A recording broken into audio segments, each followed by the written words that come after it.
la question un petit peu de faire un focus sur les coûts énergétiques des services publics d'eau et d'assainissement. Donc pour ceci, je vais laisser la parole à Bernard Barraquet qui va animer cette table ronde. Nous avons donc l'honneur d'accueillir parmi nous pour échanger sur ce sujet Madame Danielle Mamet, qui est vice-présidente de la FNCCR et également vice-présidente du SIDENSIAN et de ses régies Noréades dans le nord de la France. Bonjour Madame Mamet, merci d'être avec nous. Bonjour. Nous accueillons également Madame Aurélie Colas, qui est déléguée générale de la FP2E, donc de la Fédération professionnelle des entreprises de l'eau. Bonjour à vous et merci d'être là, Aurélie.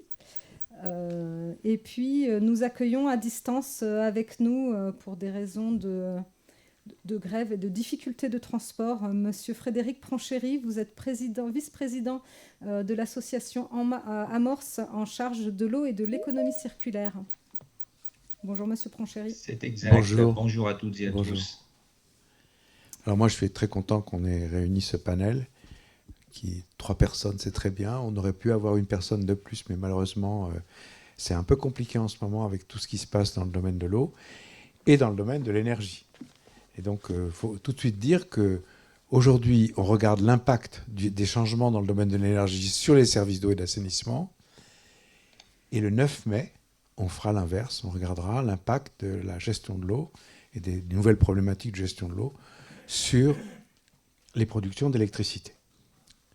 Voilà, donc cette petite conférence, en fait, on va poser successivement à nos 3 invités 4 questions, mais on n'est pas du tout convaincu, quand on regarde ce qui se passe, qu'il ne va pas y avoir une importante augmentation du tarif de l'eau, dû tout simplement à l'augmentation des tarifs d'électricité qui, dans certains cas, vont doubler pour les collectivités locales. Alors c'est pour ça qu'il faut qu'on en parle avec des représentants de ces collectivités pour voir comment on peut éventuellement ne pas répercuter ces augmentations sur les consommateurs en faisant autre chose, en trouvant d'autres ressources énergétiques pour réduire la vulnérabilité ou améliorer la sobriété, etc.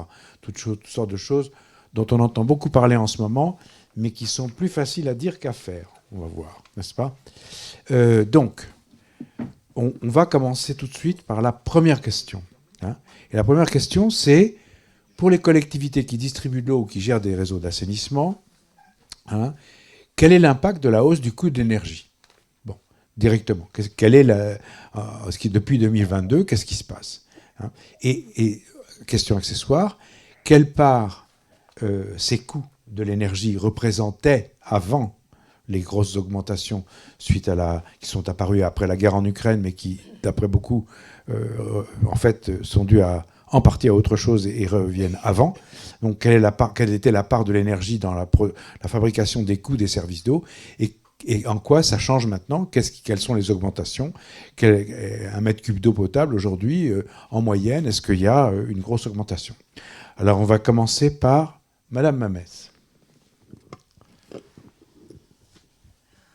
Je crois que ça marche. Ça marche, oui. Bonjour à toutes et à tous. Alors peut-être pour planter le décor, rappeler la structure que je représente, le SIDENSIAN, qui en est. Donc le SIDENSIAN, c'est un grand syndicat d'eau et d'assainissement sur 3 départements qui regroupe 700 communes pour 1 million d'habitants dans le Nord, le Pas-de-Calais et l'Aisne, essentiellement en ruralité. Nous exerçons 5 compétences: l'eau potable, l'assainissement collectif, l'assainissement non collectif, la défense extérieure incendie et la gestion pluviale des eaux pluviales urbaines, pour un budget global annuel total d'environ 200 millions d'euros. En eau potable, on a 80 millions de recettes pour 53 millions de mètres cubes d'eau distribués sur 644 communes pour 400 000 abonnés. Avec 11 000 km de réseau, l'investissement annuel il est aux alentours de 32 millions. Ça comporte du renouvellement, des nouvelles dessertes et des interconnexions. On a une grosse interconnexion aussi qui était un gros investissement de près de 200 millions sur 200 km à travers le nord, une conduite de 700 mm qui a sécurisé l'alimentation en eau potable pour nos communes, sachant qu'on est des territoires où il n'y a absolument pas de nappe phréatique ni de possibilité de puiser dans les eaux de surface, en flanc intérieur entre Lille et Dunkerque, par exemple, entre Lille et Dunkerque, oui. L'interconnexion, ça nous a déjà permis d'éviter les ruptures d'alimentation là, à cet été 2022. Il y avait un risque. Il y avait un risque, oui. On a déjà, d'ailleurs, on a connu déjà des risques, des ruptures d'alimentation en Flandre dans les années 80. D'où le projet d'interconnexion qui a été porté à ce moment-là. Oui, il y a un risque. Ensuite, donc ça représente 280 ouvrages de production, 30 unités de traitement avec une usine qui est basée à Locquignol et qui en fait traite du fer et qui aussi est prévue pour traiter les eaux d'exor, la valorisation des eaux d'exor des carrières, qui est une première en France. Donc c'est la réutilisation des eaux non conventionnelles, on en parle dans le plan eau. Ça fait déjà 20 ans qu'on travaille sur ce projet. On a 300 réservoirs à citernes. En assainissement collectif, eh bien, on est sur un peu plus de 85 millions d'euros de recettes pour 42 millions de mètres cubes d'eau traitée sur 594 communes, avec à peu près 300 000 logements raccordés ou raccordables, avec 7200 km de réseau. L'investissement annuel, c'est aux alentours de 44 millions d'euros.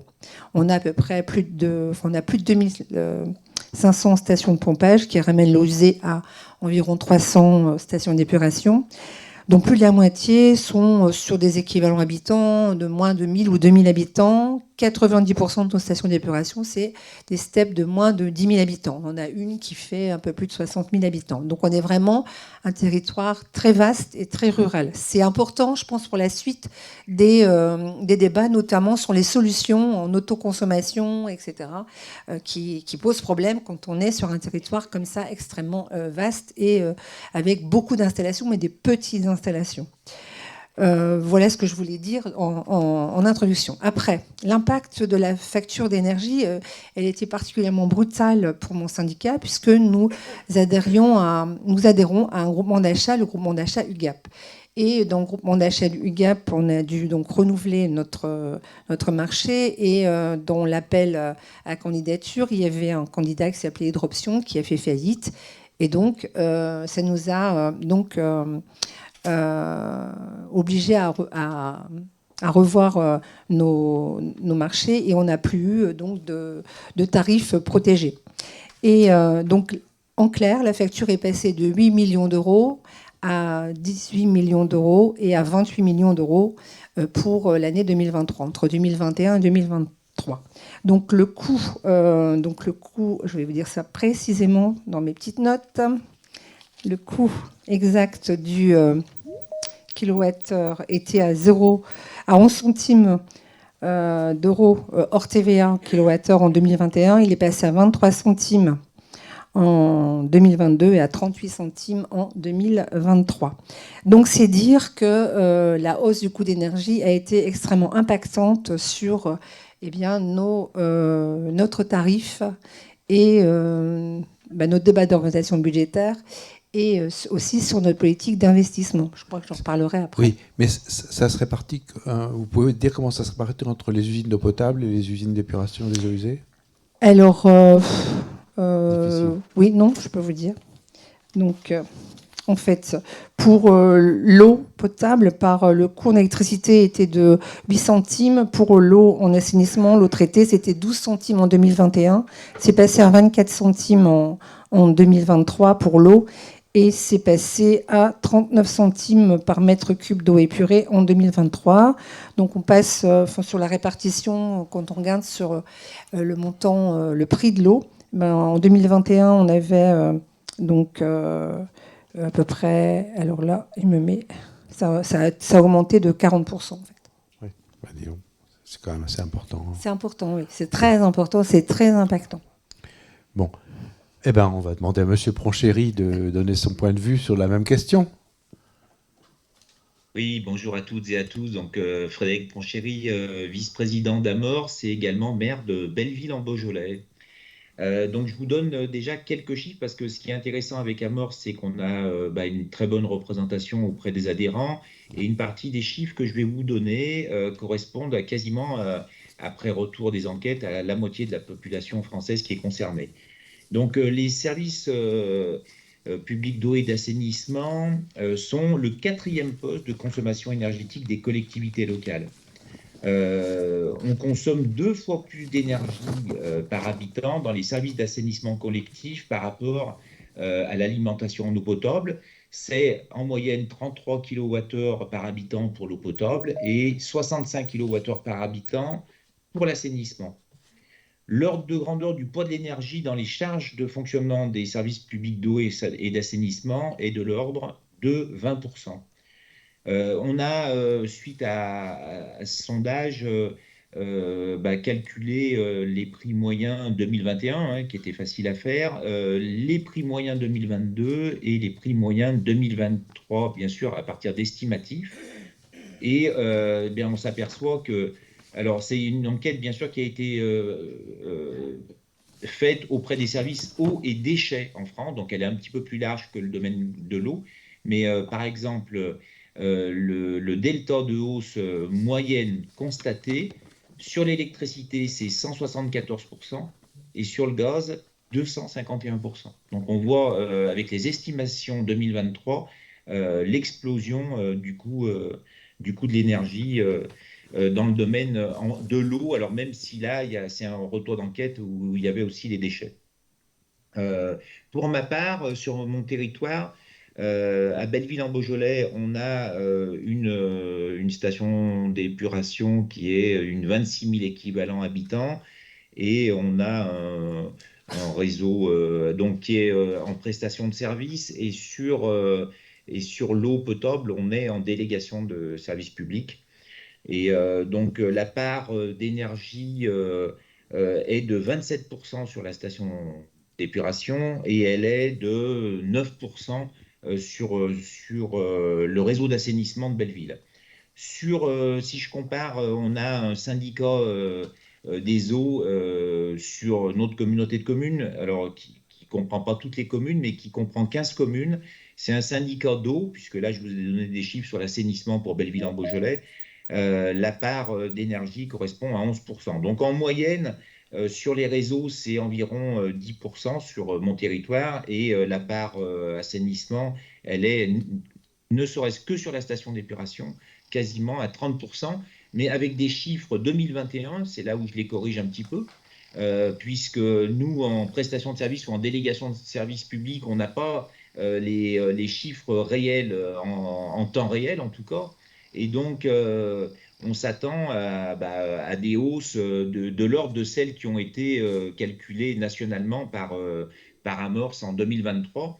Et pour le moment, les délégataires ou le prestataire de service sont pas revenus vers nous, donc je suppose qu'ils avaient bien négocié les contrats en amont, mais on s'attend à voir les indices qui vont être activés dès cette année. Et donc sûrement correspondent à des hausses de l'ordre de celles que je vous avais annoncées tout à l'heure. Très bien. J'ai quand même une petite question d'ailleurs qui pourrait se poser également auprès de Madame Mamet. Vous savez que beaucoup de population qui n'est pas raccordée à l'assainissement et qui est encore sur de l'assainissement autonome.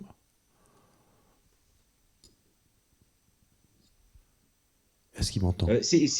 Pour la question est pour moi? Oui, d'abord pour vous, oui. Oui, excusez-moi. Oui, n'en avez pas de problème. Si j'attendais, ça pouvait durer longtemps. Oui, alors nous, sur notre territoire, la communauté de communes, c'est 45 000 habitants. On a 6 000 assainissements non collectifs sur le territoire. Donc c'est quand même une part assez importante. C'est un territoire rural, mais avec par le passé une politique assez active en termes de réhabilitation. Et donc, on était d'ailleurs le territoire du Rhône qui avait mobilisé le plus de subventions. On était quasiment au double de tous les autres territoires sur le nombre de réhabilitations en assainissement non collectif. Madame Mamet? Alors moi, ça dépend des territoires. Donc, je dirais que pour le département du Nord, pour nos communes, on est en assainissement collectif, on est à 98% donc de desserte. Par contre, il nous reste de l'habitat quand même dispersé. Donc le nombre, je ne pourrais pas vous dire au juste, mais ça représente quand même un certain nombre de points d'assainissement non collectif que l'on gère aussi. Et par contre, il y a dans le territoire de l'Aisne et du Pas-de-Calais, c'est plus la part de l'assainissement non collectif est plus importante en milieu rural que la part d'assainissement collectif. Évidemment. Et du coup, peut-être c'est difficile aujourd'hui d'estimer quel peut être l'impact de l'augmentation des coûts de l'énergie sur eux, parce qu'en fait, il n'y a pas de coût. Enfin, il y a le coût du transport pour aller faire les vidanges, probablement qui a dû augmenter, mais... Ça dépend le système qu'ils ont aussi. Ouais. Donc voilà, c'est très variable entre. Enfin, ça dépend dans quelle nature du sol, quel système d'épuration individuel ils ont. Ça dépend, quoi. Bon. Eh ben, on va demander à Madame Colas de donner le point de vue de la FP2E. Bonjour, merci. Peut-être au préalable, avoir peut-être une vision un petit peu plus globale. Rappeler que la question de la dépendance des services d'eau d'assainissement à l'égard de l'énergie, elle a été mise en lumière de manière conjoncturelle à l'occasion du conflit en Ukraine et même du semestre qui a précédé, puisque les tarifs de l'énergie avaient déjà commencé à augmenter. Ensuite, on a connu les risques de délestage électrique cet hiver. Mais peut-être pouvons-nous rappeler que renforcer la performance énergétique des services, c'est depuis longtemps un objectif qui est poursuivi par un grand nombre de services. Alors, je parle de ceux que je connais, c'est-à-dire ceux qui sont accompagnés par les entreprises, mais il existe de longue date des clauses de performance énergétique dans les contrats. Donc voilà, peut-être rappeler, resituer un petit peu le sujet par rapport à l'actualité que nous connaissons aujourd'hui. Je rebondis sur ce que disait Madame et sur ce que disait Amorce. Peut-être pouvons-nous aussi rappeler en termes de méthode quand même qu'il existe une pluralité immense de prix en France. D'abord parce que ce prix est fixé par chaque territoire, il est la compétence de la collectivité qui le fixe, et ensuite parce qu'il y a toute une série de contraintes techniques qu'il convient de rappeler et qui ont eu un impact de par la différence de consommation d'énergie sur la répercussion en termes de coûts. Sur la potabilisation, parce que c'était le premier volet de votre question, je rappelle qu'il y a plusieurs composantes qui composent le type de ressources qui est utilisé, selon que c'est de l'eau de surface ou de l'eau de nappe, les traitements nécessaires pour la rendre potable selon la qualité de l'eau, et puis bien évidemment la topographie pour pomper l'eau et puis passer les reliefs. Même chose pour l'épuration.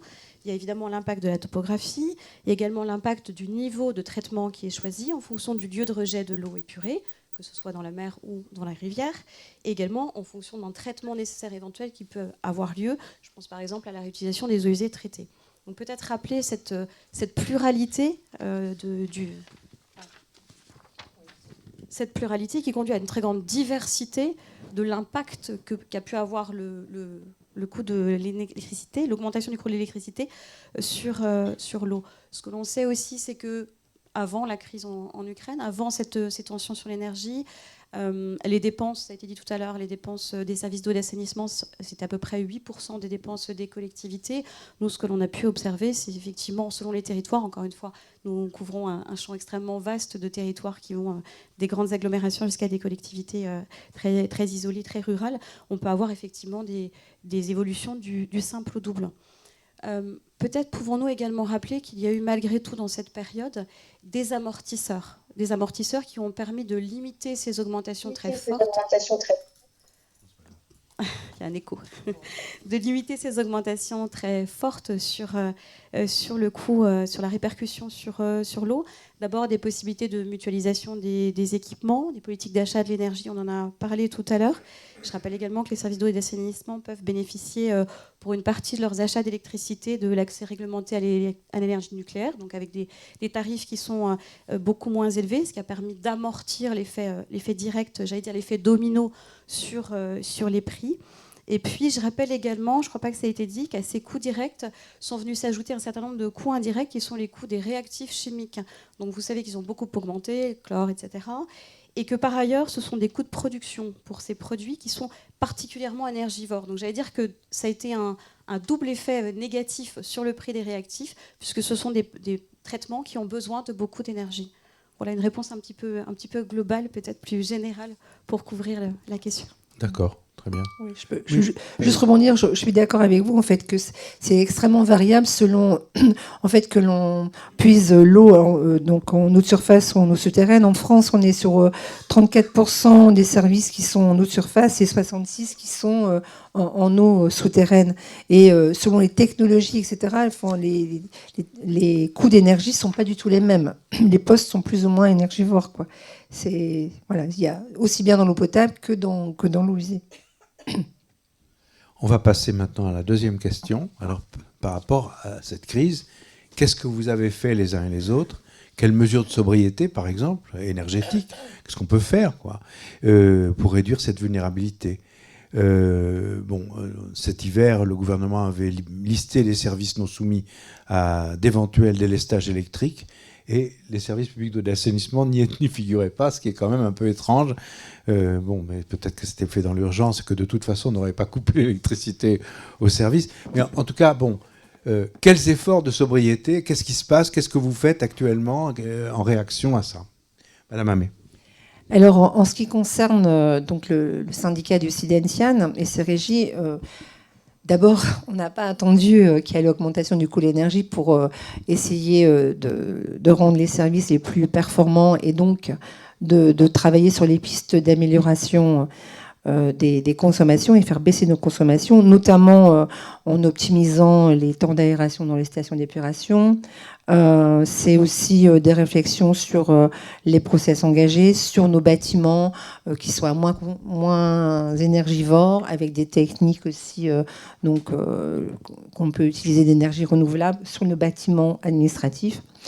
Ensuite, c'est également sur les process pour déshydrater les boues, etc. Enfin bref, il y a un certain nombre de pistes qui ont été recherchées. Je voudrais faire un zoom plus précis sur en fait l'importance de sortir de l'entre-soi, et de travailler avec d'autres, les acteurs de l'énergie, parce que nous avons aussi des syndicats d'eau et d'assainissement, multitude de services d'eau et d'assainissement, et nous avons aussi en France des syndicats d'énergie. Et donc, en ce qui concerne mon territoire, on a travaillé avec un syndicat qui s'appelle le syndicat d'énergie des communes de Flandre, qui porte tout un programme de maîtrise de l'énergie et d'accompagnement des collectivités au travers du programme d'ailleurs ACTE, qui est un programme gouvernemental qui a été imaginé, créé et porté par la FNCCR, avec le soutien aussi de l'Association des maires de France, qui en fait trouve toute sa légitimité aujourd'hui, puisqu'on accompagne les collectivités pour la rénovation énergétique de leurs bâtiments publics à travers différents sous-programmes. Et donc, il y a un sous-programme spécifique qui s'appelle le ACTEO et qui accompagne donc les services d'eau et d'assainissement sur les pistes d'économie d'énergie. En faisant quoi? En mettant en disposition des économes de flux. Donc, ils vont aller rechercher toutes les pistes d'amélioration des process, qui vont étudier l'ensemble des profils de consommation et qui vont donc établir une stratégie. Et aussi, en finançant aussi un certain nombre d'audits spécifiques et qui permettent d'économiser l'énergie, d'être sobre. Ces programmes-là, en fait, ils sont déclinés en 3 programmes. Le programme ACTE1, qui était à l'époque de 12,5 millions d'euros, qui est passé à ACTE2 à 110 millions d'euros. Et là, l'ACTE Plus, qui démarre là, cette année, c'est 220 millions d'euros qui sont consacrés aux collectivités pour la rénovation énergétique de leurs bâtiments. Donc, j'insiste aussi sur l'importance de travailler en partenariat, qu'il y ait vraiment un désilotage des politiques publiques, qu'il y ait une transversalité, parce que c'est un partenariat gagnant-gagnant. Et donc, alors, ça n'a pas été évident dans mon syndicat de dire aux ingénieurs, de dire aux techniciens, de dire aux directions, mais écoutez, allez voir ce que font dans le syndicat d'énergie à côté, qui en plus est pas très loin, ils peuvent nous aider. Et ça, c'est difficile de se dessaisir un peu de l'expertise, en fait. Maintenant, ça y est, le pas est franchi, et donc le syndicat nous a accompagnés pour répondre à l'appel à projet et devenir lauréat. Donc, on a accueilli un économe de flux, et dès les 6 mois de sa présence, on a déjà vu les effets positifs de ce travail, en fait, de spécialistes. Ensuite, en fait, on doit on travaille encore sur d'autres pistes, notamment sur tout le volet informatique avec des logiciels d'optimisation des processus, processus épuratoires notamment, parce que c'est le gros poste à aujourd'hui. Donc voilà, c'est à peu près ce que l'on fait. Après, sur la recherche de la production d'énergie renouvelable, c'est pareil. On ne peut pas travailler tout seul parce qu'on est d'abord en commune rurale essentiellement, donc les ouvrages sont petits. Par contre, on peut s'inscrire dans les programmes que portent les communes, toujours souvent aidés par le syndicat d'énergie, sur des programmes d'autoconsommation. Et dans ce cas-là, les ouvrages qui appartiennent à Noréade, qui sont dans le projet, dans le périmètre de la commune, peut être intégré dans ce programme d'autoconsommation. Et donc, en fait, par un truchement d'une convention qui est passée entre le syndicat donc d'énergie, la commune, et le syndicat d'eau et d'assainissement, on arrive à s'inscrire dans l'autoconsommation, donc moyennant voilà, des échanges entre syndicats. Et ça, c'est la piste pour les petites collectivités parce que les process et les techniques d'énergie renouvelable émiettées comme ça à travers le territoire, quand vous avez par exemple, je sais pas, une petite station d'épuration, 150 équivalents habitants, voilà, vous n'arrivez pas à faire de l'autoconsommation. Bien sûr, bien sûr. Monsieur Ponchéry, votre réponse à cette question. À chaque fois, j'interviendrai en tant que vice-président d'Amorce et puis avec un témoignage sur mon territoire, comme ça c'est plus explicite. Oui, merci. Je voulais revenir sur les propos de Madame Colosse qui citait effectivement l'amortisseur. Bien sûr, il y a le tarif régulé pour les particuliers, pardon, et Amorce a été un des premiers à défendre cet amortisseur et à faire qu'il soit mis en place, et ce qui a bien aidé les collectivités. La deuxième chose, c'est les délestages électriques. On est très attentif. Alors, il y a eu une enquête de réaliser, cette enquête Amorce 2022. 83% des collectivités n'avaient pas été sollicitées par la préfecture sur la sensibilité de leur site. Donc, quasiment très peu de services publics d'eau et d'assainissement ont pu être intégrés dans la liste des sites prioritaires. 80% de ces sites ne disposent pas de dispositifs de secours, ce qui montre bien la vulnérabilité, et seulement un quart des services ont prévu des dispositions en cas de coupure électrique dans leur plan de continuité d'activité. Donc nous, on tire un peu la sonnette d'alarme sur le fait d'intégrer ces services publics dans les sites prioritaires, ou en tout cas, on incite très fortement les collectivités à s'en saisir de manière à... Alors le risque de délestage est peut-être moins prégnant maintenant puisqu'il y a une partie du parc nucléaire qui a redémarré, mais on a vu la soudaineté de la crise énergétique et on n'est pas à l'abri d'autres vagues. Sur mon territoire, effectivement, nous, on est plutôt très en pointe sur l'eau et l'assainissement. En tout cas, on est très soucieux d'entretenir très fortement nos installations, et c'est ce qu'on fait avec un suivi très régulier. Vous voyez, par exemple, la station d'épuration que je vous citais tout à l'heure, elle est de 2011. Si quelqu'un vient la visiter, elle est comme neuve, et en fait, on fait des investissements tous les ans de manière à pouvoir conserver cet outil de travail très, très performant. Je vous donne un exemple. Sur la centrale de traitement de l'air, on a une particularité, c'est que notre station d'épuration est située en plein centre-ville, près de l'abbatiale du XIIe siècle. Donc on était obligé d'avoir un traitement de l'air très efficient, de manière à ce que cette station soit invisible en plein centre-ville. Et bien, en changeant une sonde à 300 €, on a fait 15 000 € d'économie d'énergie sur une année. Donc ça montre bien la technicité qu'il faut employer au quotidien pour être capable d'aller chercher tous les dysfonctionnements qui peuvent être repérés. Ça demande beaucoup de technicité. Je voulais également, parce que je me suis entretenu avec mon directeur des services techniques avant cet entretien, attirer l'attention sur le fait que nos services publics d'eau et d'assainissement roule, comme beaucoup de services, sous l'administratif. Et cet administratif, eh bien, il nous fait passer beaucoup d'énergie au détriment d'énergie administrative à remplir des tableaux. Et bon, je suis bien d'accord qu'il faut des données de suivi, mais en fait, on ne passe pas. C'est au détriment du suivi parfois de la technique qu'on devrait faire de façon très fine. Bien sûr, on a mis en place des contrats de performance. Je vous l'expliquerai à travers les autres questions tout à l'heure, mais on a créé un réseau de chaleur. On a été la première station d'épuration en France à créer un réseau de chaleur en récupérant les calories des eaux usées.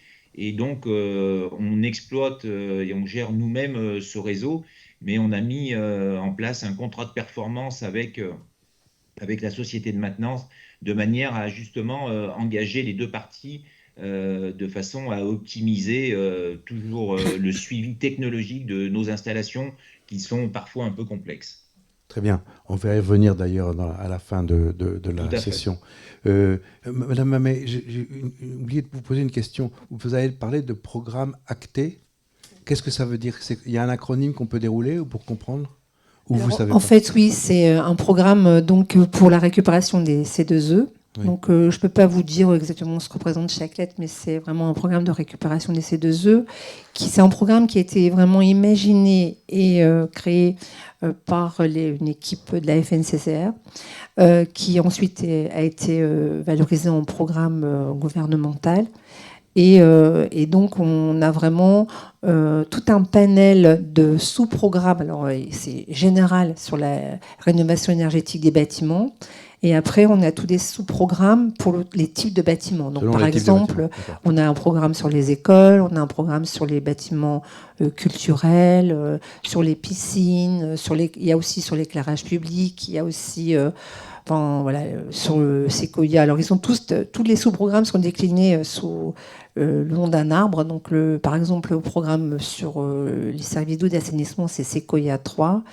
Et l'idée, c'est de travailler, c'est d'apporter une aide à la décision, et c'est pas des subventions pour des travaux.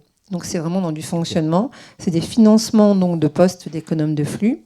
C'est aussi un centre de ressources, donc quand on en a besoin. C'est des aides sur les audits, c'est des logiciels spécifiques. Si je prends un logiciel, par exemple, que nous avons utilisé, nous, sur optimisation du process épuratoire, sur la station d'épuration, ça a permis 15% d'économie. D'accord. Si on prend aussi un autre procédé, par exemple utilisé pour le séchage des boues, déshydratation des boues, si au lieu de prendre donc une centrifugeuse, on prend une presse, c'est divisé par 3 la consommation énergétique. Et c'est tout ce à quoi ça sert. Très bien. Entre-temps, Florence Doma a trouvé le déroulé de l'acronyme, c'est Action des collectivités territoriales pour l'efficacité énergétique. Donc c'est ACTE. Madame Colas. Merci beaucoup. Je rebondis juste sur ce qui a été dit par Amorce tout à l'heure. Peut-être rappeler aussi à l'hiver dernier la démarche commune qui a été engagée par la FNCCR et la FP2E pour sensibiliser les pouvoirs publics à la nécessité de ne pas délester les services publics d'eau et d'assainissement. Pour répondre à votre question, je vais peut-être vous faire une réponse un peu tautologique, un peu une la palissade, mais je vais la faire quand même. De manière générale, je crois que le premier gisement d'économie d'énergie à rechercher, c'est la sobriété des usages de l'eau. C'est-à-dire qu'il faut beaucoup d'énergie, on le sait, pour produire de l'eau, donc réduire la consommation d'eau, c'est automatiquement réduire la consommation d'énergie. D'accord ? Alors maintenant, pour répondre de manière peut-être plus précise sur un certain nombre de mesures de sobriété énergétique qui ont pu être mises en place et qui ont pu révéler leur efficacité. Alors d'abord, pour réduire la consommation énergétique des systèmes d'eau et d'assainissement eux-mêmes, peut-être puis-je rappeler qu'il y a 2 grandes étapes qui sont particulièrement énergivores, que sont le pompage. À cette étape, on consomme à peu près 50% de la consommation de l'ensemble du service en énergie, et le traitement dans les stations d'épuration. La maîtrise des dépenses d'énergie, elle passe par une bonne gestion des réseaux. Par exemple, au travers de la lutte contre les fuites, puisque c'est très simple, moins on perd d'eau, moins on augmente les volumes prélevés, et donc moins la facture énergétique s'élève. Je rappelle qu'améliorer d'un point le rendement de réseau en France permettrait d'économiser 50 gigawattheures environ. Le pompage peut aussi agir sur les heures creuses et les heures pleines. Donc c'est aussi un moyen de réduire la facture énergétique. Du côté des stations d'épuration, le gros poste consommateur d'énergie, je l'ai dit, ce sont les bassins d'aération. Et il existe des innovations, dont on a parlé il y a quelques instants, des systèmes experts qui permettent de réduire la consommation d'énergie. On a des exemples qui peuvent aller jusqu'à une baisse de moins 20%. Ça, c'est pour vous répondre sur la question de la consommation énergétique des systèmes d'eau et d'assainissement. Et peut-être rappeler aussi qu'une partie de l'effort en la matière, la maîtrise du coût de l'énergie, peut être du côté de la réduction de la consommation finale domestique. Je pense notamment à l'eau chaude sanitaire. On sait que le ballon d'eau chaude, c'est un poste qui est très énergivore, à peu près 12 à 13% de la consommation énergétique d'un foyer, car l'eau chaude, c'est avant tout l'énergie. Donc ce que l'on sait, c'est que l'allongement de la durée d'une douche, par exemple, c'est aussi de l'énergie de confort qui est utilisée. Réduire le temps d'une douche, c'est donc aussi réduire l'énergie qui est utilisée pour produire cette eau chaude. Deuxième exemple d'usage domestique qui peut être privilégié, le fait de réparer les fuites après compteur. Par exemple, lorsqu'on a un compteur intelligent, il y a 40% des foyers français qui en sont équipés. Eh bien, c'est aussi un moyen de lutter contre les fuites et donc de maîtriser sa consommation d'énergie. Voilà, c'est des exemples très simples, mais qui peuvent être recommandés de manière assez large aux collectivités. Bon, ben, je vous remercie. On va pouvoir aborder la troisième question. Justement, ça s'enchaîne. C'est les difficultés d'approvisionnement énergétique et l'impact sur le tarif que vous êtes obligé de pratiquer et l'équilibre économique des services. Et en gros, il faut quand même couvrir les coûts. Et donc, comment on fait et est-ce qu'on augmente la facture d'eau ou est-ce qu'on a été quand même obligé d'augmenter les tarifs de l'eau, sachant que les mesures de sobriété ne font pas tout. Madame Mamet. Alors, en fait, nous, l'augmentation du prix de l'énergie est venue percuter en fait notre politique tarifaire, puisqu'on on a développé une tarification progressive de l'eau, donc avec les baisses de parties fixes et puis donc une tarification avec 2 tranches en dessous de 80 mètres cubes et au-dessus de 80 mètres cubes. Et au regard de l'augmentation du prix de l'énergie, mais pas que, comme vous l'avez dit, le prix des réactifs, aussi les réponses aussi aux appels d'offres qui ont été, donc les marchés de travaux ont été plus 30% en moyenne. Moi, quelquefois c'est plus, quelquefois c'est un tout petit peu moins, mais c'est au moins 30%. Donc il a fallu donc répercuter ces coûts d'augmentation sur la facture. Donc, nous, on a décidé en 2023 de ne pas toucher à la part fixe, puisqu'on avait donné un signal de la baisse, on n'allait pas en 2023 réaugmenter cette part fixe. Et on a aussi pris le parti, donc au comité syndical, de ne pas répercuter l'ensemble de l'augmentation juste sur la facture. En fait, il y a une partie qui a été prise en charge par la facture. Et l'autre partie, c'était on a revu à la baisse nos programmes d'investissement. La délégation hydraulique, la direction technique, bonjour.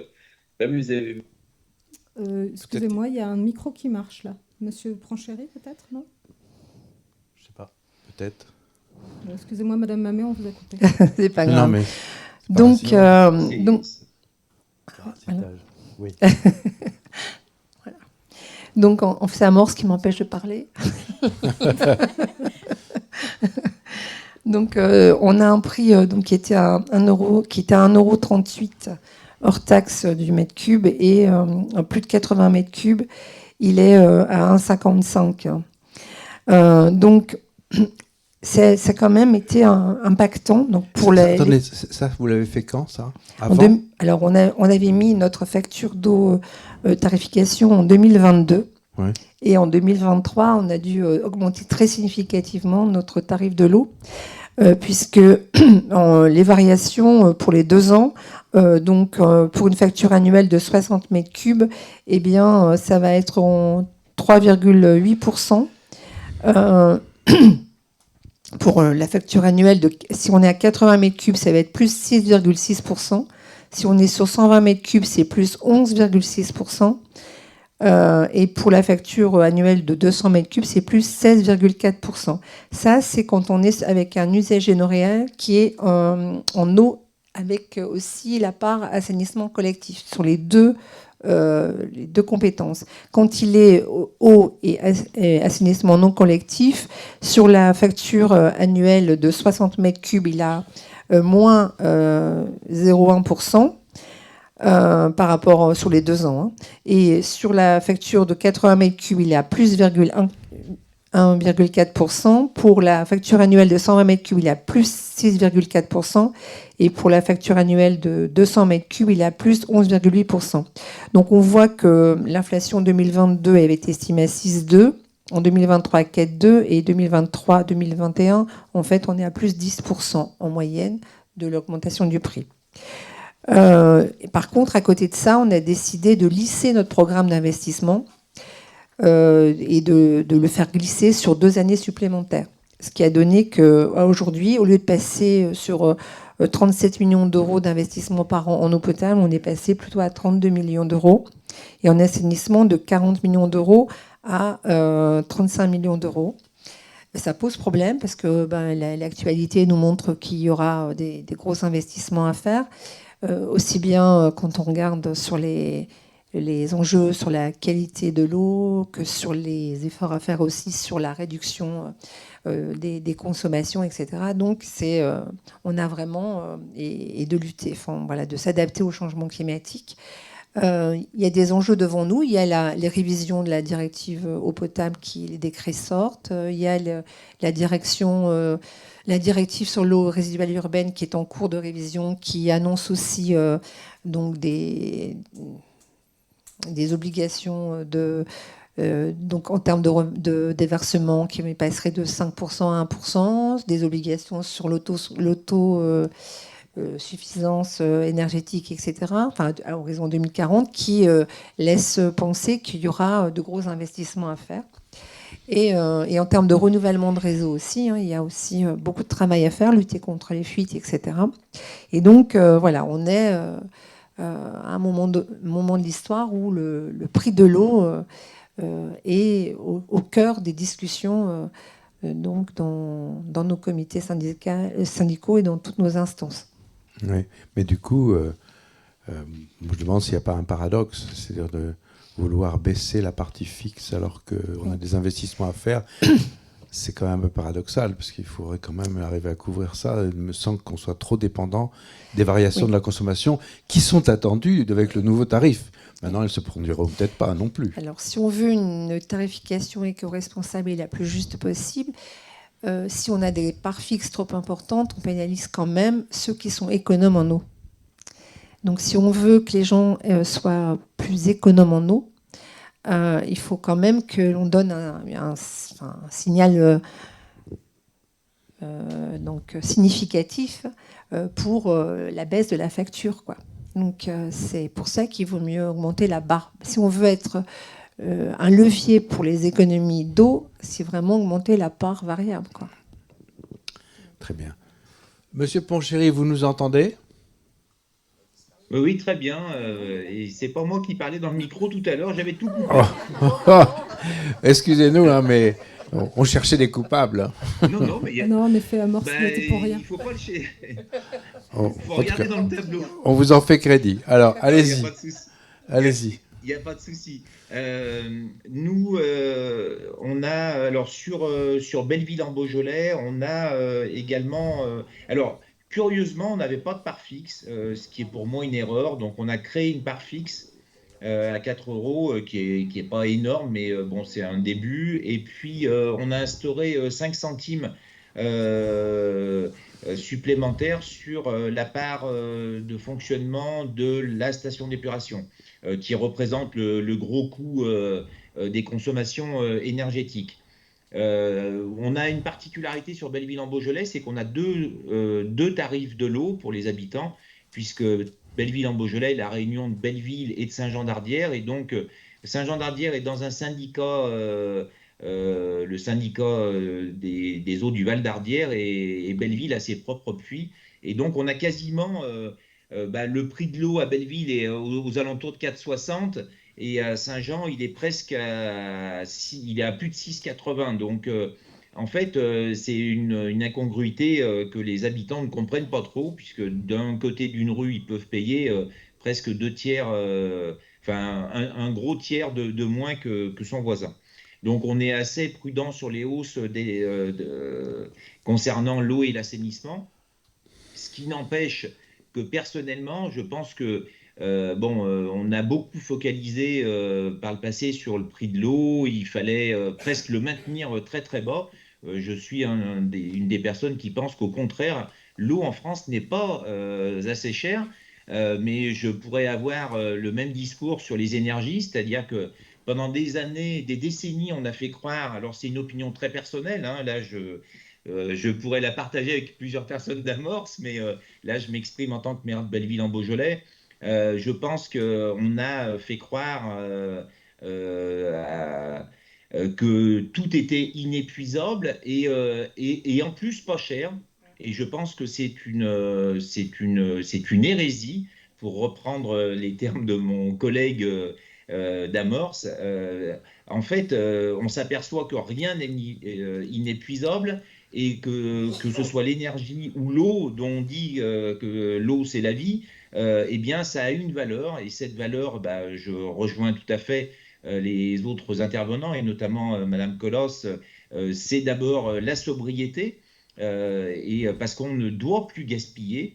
Et on doit faire comprendre, parce que c'est quand même un des premiers leviers. Alors je veux bien qu'on fasse beaucoup de communication, beaucoup de pédagogie, mais un des premiers leviers, on le voit bien, c'est de toucher au porte-monnaie. Et il faut faire comprendre que ce soit l'énergie ou l'eau ou d'autres ressources dont on a besoin, elles ne sont pas inépuisables, elles ne l'ont jamais été.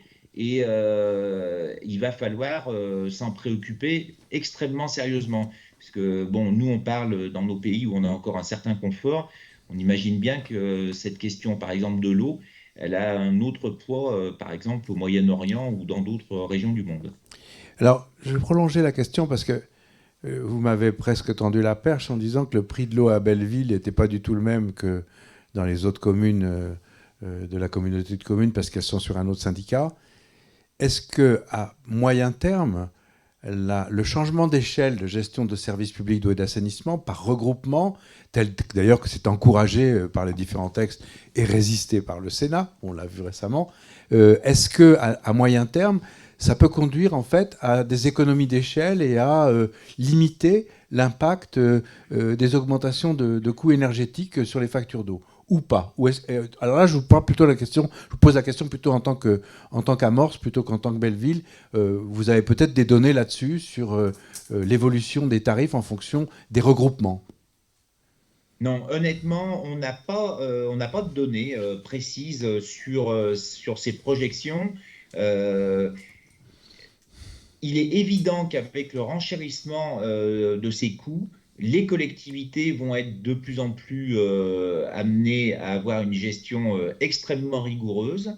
Et je pense que les regroupements sont quand même aussi bénéfiques parce qu'ils permettent d'avoir de la technicité. Moi, je le vois sur mon territoire, on est un territoire extrêmement mutualisé entre Belleville, en Beaujolais, la ville-centre, et les 41 autres communes. Donc, on a un seul directeur général des services, on a un seul siège, et l'ensemble des 300 agents est indistinctement mutualisé entre 4 syndicats d'eau, d'assainissement, d'urbanisme, et la ville-centre ainsi que la communauté de communes. Et en fait, ces regroupements nous ont permis d'avoir des techniciens très qualifiés qu'on n'aurait peut-être pas pu se payer individuellement, et qui, eux, nous amènent à réfléchir et à faire justement ce dont je parlais tout à l'heure, c'est-à-dire des suivis très fins de nos installations techniques, pouvoir être en capacité d'avoir de vrais dialogues avec nos délégataires ou nos prestataires, et puis quand c'est en régie, de savoir suivre ces installations et les optimiser en temps réel. D'accord. Alors, je sais pas, je vous ai pas répondu. Non, vraiment mais en tant qu'à mort. je pense que ce J'ai n'est pas une bien question mis les facile. deux. Ok, d'accord. On va passer la parole à Mme Colas, puis après je vous redonnerai la parole à Mme Amé. Merci beaucoup. Alors moi, je rejoins Monsieur Pranchéry sur sur le changement de paradigme. C'est-à-dire qu'on a changé de contexte, on gère aujourd'hui une ressource qui se caractérise par sa rareté. C'est bien ça la différence par rapport au passé. Je parle bien sûr de la ressource en eau. S'agissant du prix de l'eau en France, on sait qu'il est dans la moyenne des prix en Europe. Il représente 0,8% du budget des ménages. Par comparaison, la téléphonie mobile, c'est 2% et l'énergie, c'est 4%. Donc il faut bien sûr être attentif à ces effets prix, notamment dans un contexte de tension sur le pouvoir d'achat. C'est-à-dire qu'il faut être très vigilant, évidemment, à la faculté qu'ont nos concitoyens, peut-être les plus précaires, de pouvoir s'acquitter de leurs factures d'eau. Il y a des dispositifs qui existent, par exemple les chèques eau qui ont été mis en place dans les collectivités. Je crois que dans le contexte économique qui est le nôtre, ce sont des dispositifs qui sont pertinents. Mais je dirais que le vrai enjeu aujourd'hui en termes d'investissement, c'est de s'adapter aux conséquences du changement climatique et d'y adapter les services d'eau et d'assainissement. C'est un point de vigilance, ça a été dit par chacun. On pourrait être tenté dans ce contexte de se dire qu'on va limiter les investissements pour limiter les impacts finaux sur le consommateur. On peut se dire qu'on peut différer certaines dépenses en pensant que ça peut être pertinent.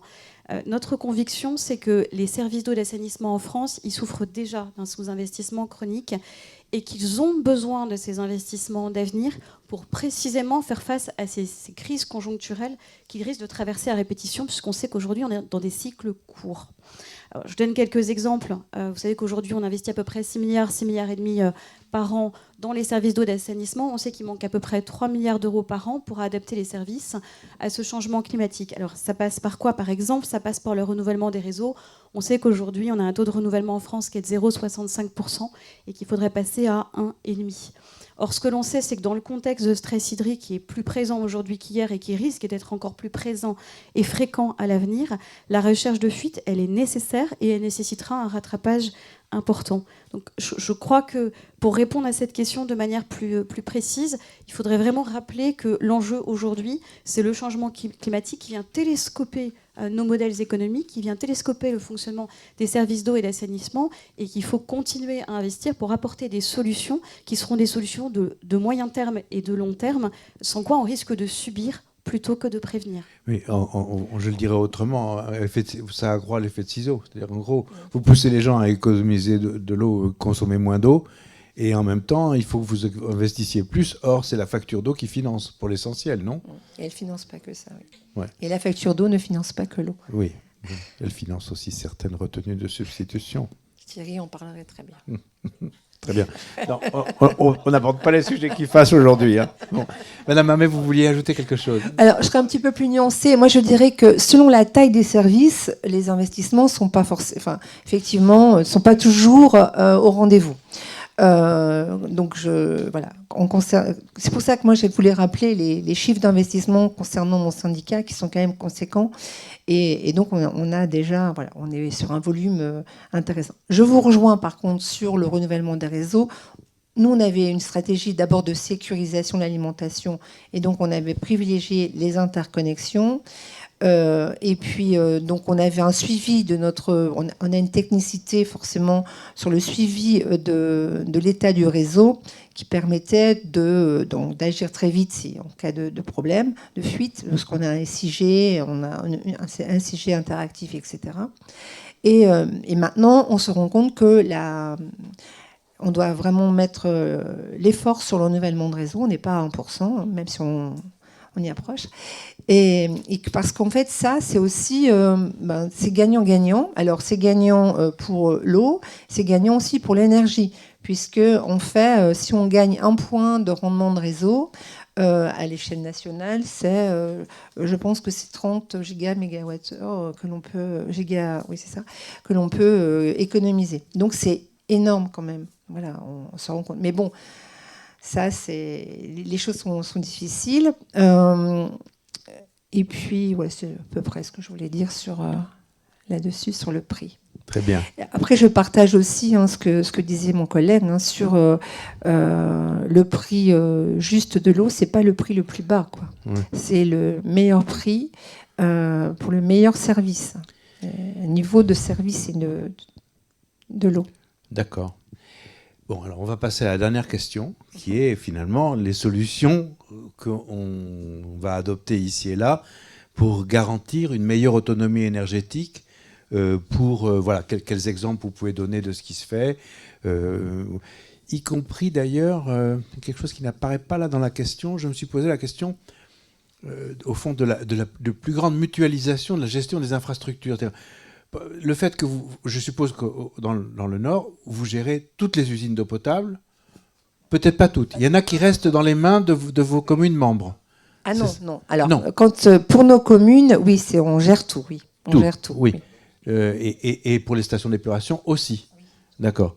Non, mais ça, c'est important parce que moi, je dis au niveau national, si nous étions des Néerlandais ou des habitants de la Rhénanie du Nord-Westphalie, les stations d'épuration ne seraient pas du tout gérées par les communes. Hein. Et les usines d'eau, alors les usines d'eau peut-être plus, davantage, mais il y a tout un système d'approvisionnement et de traitement des eaux usées qui est mutualisé à l'échelle soit de territoires administratifs, soit de territoires de bassins versants.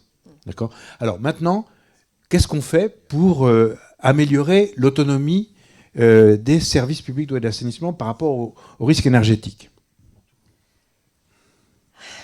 Je sais pas. Non, on garde le même ordre. On garde le même ordre, je sais pas. On refait les mêmes, dans le même. Ouais. Alors on fait, comme je vous l'ai expliqué, vu la taille du syndicat et la multiplicité des points de livraison énergétique, on est à 3400. En France, c'est 155 000. Voilà pour l'ensemble des services d'eau et d'assainissement. Et comme c'est beaucoup de petits ouvrages, on a une difficulté à atteindre cette autonomie énergétique. Donc je vous ai apporté une partie de solution, on recherche donc des partenariats avec nos syndicats d'énergie sur le territoire pour intégrer leur réseau de chaleur, si possible, leur réseau d'autoconsommation, etc.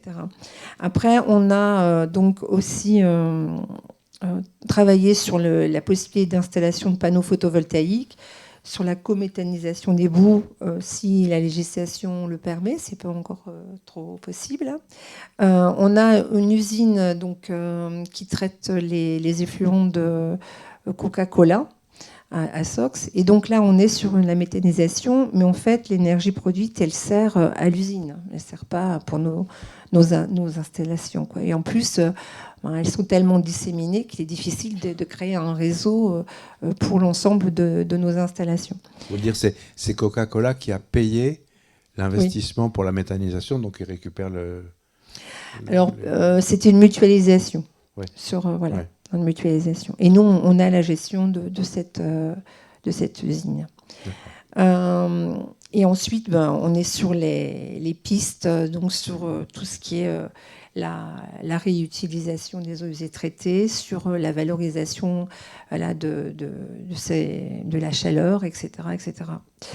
Aussi, dans notre territoire, donc, il y a aussi dans le cadre de REF 3, donc la troisième révolution industrielle qui est portée par la région Hauts-de-France avec la CCI, c'est sur aussi la production d'hydrogène. Donc il y a tout un travail aussi qui est en cours là-dessus, mais pour l'instant, c'est vraiment état embryonnaire. Hein. Voilà. D'accord. Voilà, mais bon, c'est très long. Si je prends l'exemple, là, on a travaillé sur, vous voyez, on parle de la réutilisation des eaux non conventionnelles. C'est un autre sujet, mais donc sur la valorisation des eaux d'exor, c'est un travail de 20 ans pour avoir les autorisations de le faire. Alors qu'on a la technicité, on a tout ça. Et ça, oui, c'est en cours, là. On finalise les enquêtes publiques, là. Oui. Mais c'est vraiment... Et ça représente 10 millions de mètres cubes d'eau. Oui, bien sûr. Monsieur Pronchéry, je sais que vous faites des choses dans ce domaine à Belleville. Oui, tout à fait. Écoutez, on a été... alors, c'est pas un label, hein, mais l'Agence de l'eau Rhône-Méditerranée Corse nous a classé station d'épuration du futur. Alors, ils ont un petit film qui est super, hein, l'Agence de l'eau, qui résume bien ce que pourrait être, par exemple, je vais prendre l'exemple d'une station d'épuration. Et on a essayé, alors on l'avait même devancé, hein, puisque depuis 2015, on a été les premiers en France à créer un réseau de chaleur à partir de la récupération des calories des effluents, donc l'énergie fatale, hein, c'est cette énergie qui existe et dont on ne se sert pas a priori, mais ça pourrait être, ça représente un gisement gigantesque, hein, dans l'industrie par exemple. Et donc, ce réseau de chaleur, eh bien, on est devenu de simples exploitants dans les statuts de traitement d'eau usée à producteurs d'énergie en produisant l'eau chaude, le chauffage basse température et le rafraîchissement, y compris dans des logements, dans tout un programme de logements sociaux, de bureaux et de tertiaires. Et on a donc établi un budget annexe qui a été bénéficiaire dès la première année. Donc on essaye de le suivre très très précisément, de la même manière que nos autres installations, de manière à pouvoir l'optimiser en permanence. Dès le démarrage, on avait un COP général, un coefficient de performance général de 4,2. Donc pour 1 kWh consommé, on en restituait 4,2, ce qui est plutôt un très très bon chiffre, hein, qui avait surpris l'ADEME à l'époque et l'Agence de l'eau. Donc ça, c'était le premier volet qui a fait beaucoup de bruit. D'ailleurs, l'État, depuis, demande aux collectivités qui en ont la possibilité, c'est-à-dire des stations d'épuration près d'installations urbaines, de créer ces réseaux de chaleur. Et on a accueilli beaucoup de collectivités en France qui sont venues nous visiter suite aux parutions qui avaient été établies à la création de ce réseau de chaleur et qui ont fait de même sur des réseaux d'assainissement. Donc, je trouve que c'était ce qui est plutôt bien quand on est les premiers. Bon, on pourrait faire cocorico. Je crois que ce qui est surtout intéressant, c'est de trouver des modèles qui soient duplicables parce qu'il y a des bonnes idées de partout. Et je pense que là, on avait trouvé la bonne idée. L'autre chose, c'est bien sûr, on est en train de finaliser le permis de construire en instruction auprès de l'État d'une méthanisation territoriale et on va créer la première CMOP en méthanisation en France. Donc les CMOP, pour faire très rapidement, c'est sociétés d'économie mixte mais à objet unique. Et donc là, on fait le pari, nous, dans notre territoire, que les collectivités à travers l'énergie peuvent redevenir, l'énergie peut redevenir une des sources de financement des collectivités. Et donc, tous les modèles qu'on sort actuellement sur mon territoire sont un partenariat public-privé. Alors, sur le photovoltaïque, je vais le décliner plus loin, on le fait à travers des SAS. Sur la méthanisation, ça sera à travers une CMOP et donc qui va s'appuyer notamment sur plusieurs socles, les bouts de stations d'épuration dans un rayon de 25 km. Et on a une des plus grosses distilleries de France donc qui sera directement connectée à notre méthanisation. Et on a également rempli un autre volet, puisque c'est 4 à 5 volets pour être, entre guillemets, station d'épuration du futur. Dès le départ de la création de la station d'épuration en 2011, on a souhaité ne plus utiliser d'eau potable pour l'ensemble du process de la STEP. Et donc, on avait installé des UV, alors qui sont consommateurs d'énergie, j'en conviens, mais qui nous ont permis d'économiser quasiment 20 à 30 000 euros d'eau potable par an, ne serait-ce que pour le process de la STEP. Alors bien sûr, on n'a pas fait ça n'importe comment, ça s'est fait en cohérence avec les services de l'État et à travers l'UV qu'on avait installé, on a visé la classe la plus haute, hein, c'était la classe A, de manière à être sécurisé, y compris par rapport à l'utilisation de cette eau industrielle passée dans un UV pour l'usage par les techniciens de la collectivité. Et enfin, excusez-moi, mais actuellement, dites oui. simplement ce que c'est un UV pour ceux qui n'entendent, qui ne comprennent pas. Ah oui, excusez-moi. Alors donc, on fait passer les eaux. Par exemple, les eaux de piscine publiques, on les fait passer à travers des ultraviolets, des néons, on va dire, hein, des tubes avec des ultraviolets et qui vont par exemple enlever les chloramines, ces particules qui sont issues de l'action du chlore sur les matières organiques. Dans une piscine, c'est ce qui vous pique les yeux ou qui vous prend à la gorge quand vous arrivez dans une piscine. Eh bien, dans une station d'épuration, mais comme dans d'autres stations d'eau potable, grâce aux ultraviolets, on peut rabattre la pression bactériologique. Et sur les eaux industrielles, qui sont les eaux en apparence transparentes, cristallines, qui retournent dans la rivière de la Saône chez nous, eh bien, elles ne sont pas réutilisables normalement si elles n'ont pas été classifiées. Et donc, on avait visé à l'époque, en collaboration avec les services de l'État, la classe la plus haute afin de pouvoir les utiliser. Et je le répète, je crois, la première année, on a fait une économie de 30 000 euros d'eau potable. En corrélation avec le changement des lampes à ultraviolet, je crois que ça doit représenter 5 000 euros tous les 3 ans. Donc, voilà, le rapport est quand même largement bénéficiaire et plutôt à l'avantage de l'eau. Et puis, sur le dernier volet qu'on est en train d'accomplir actuellement, c'est la fin de l'étude de la couverture en photovoltaïque d'une bonne partie du site de la station d'épuration, de manière à la rendre le plus autonome possible. Donc, on aura ainsi achevé le cycle presque total de ce qu'on pouvait faire sur une station d'épuration, en sachant que sur notre territoire, on est engagé dans un plan de massification du photovoltaïque à l'échelle intercommunale, et qu'on va lancer début mai la première marque d'électricité territoriale, c'est-à-dire on a créé une marque d'électricité. On va demander à l'ensemble de nos concitoyens de se désabonner de leur abonnement classique pour s'abonner à la marque territoriale qui va être gérée par la collectivité. Très bien. Ça tombe bien, c'est le moment, puisque c'est le moment où tous les consommateurs vont devoir renégocier leur contrat avec leur fournisseur d'énergie, ou presque. Madame Colas. Merci beaucoup. Alors, peut-être puis-je rappeler que les énergies renouvelables consommées par les services publics d'eau et d'assainissement en France, c'est 13%. Donc, évidemment, une marge de progression qui est significative, avec une triple ambition pour les services. La première, c'est contribuer à l'indépendance énergétique de leur territoire.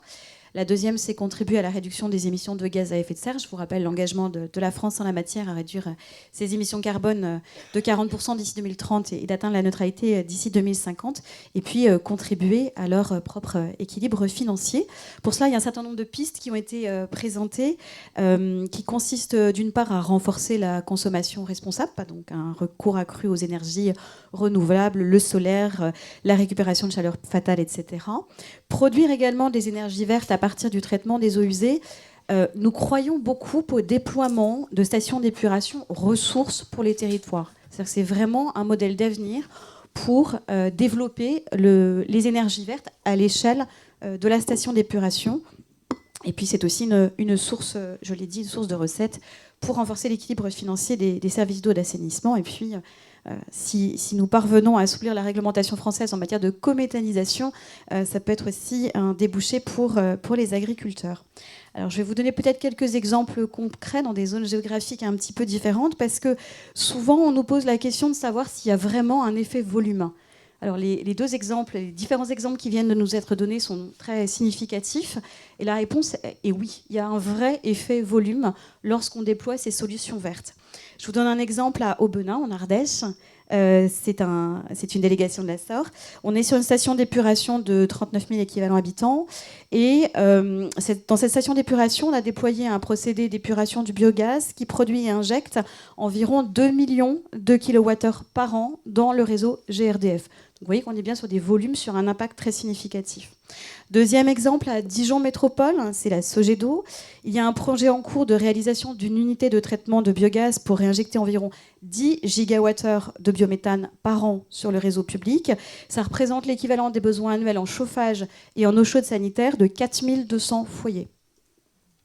Un autre exemple, cette fois-ci, dans la communauté d'agglomération de Lens-Liévin, c'est Veolia, qui a déployé une station d'épuration à Loison avec des panneaux photovoltaïques pour l'autoconsommation.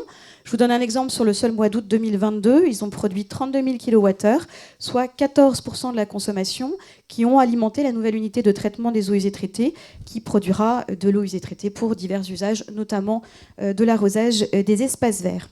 Et puis un dernier exemple sur l'agglomération de Pau-Béarn-Pyrénées, dont le délégataire est Suez.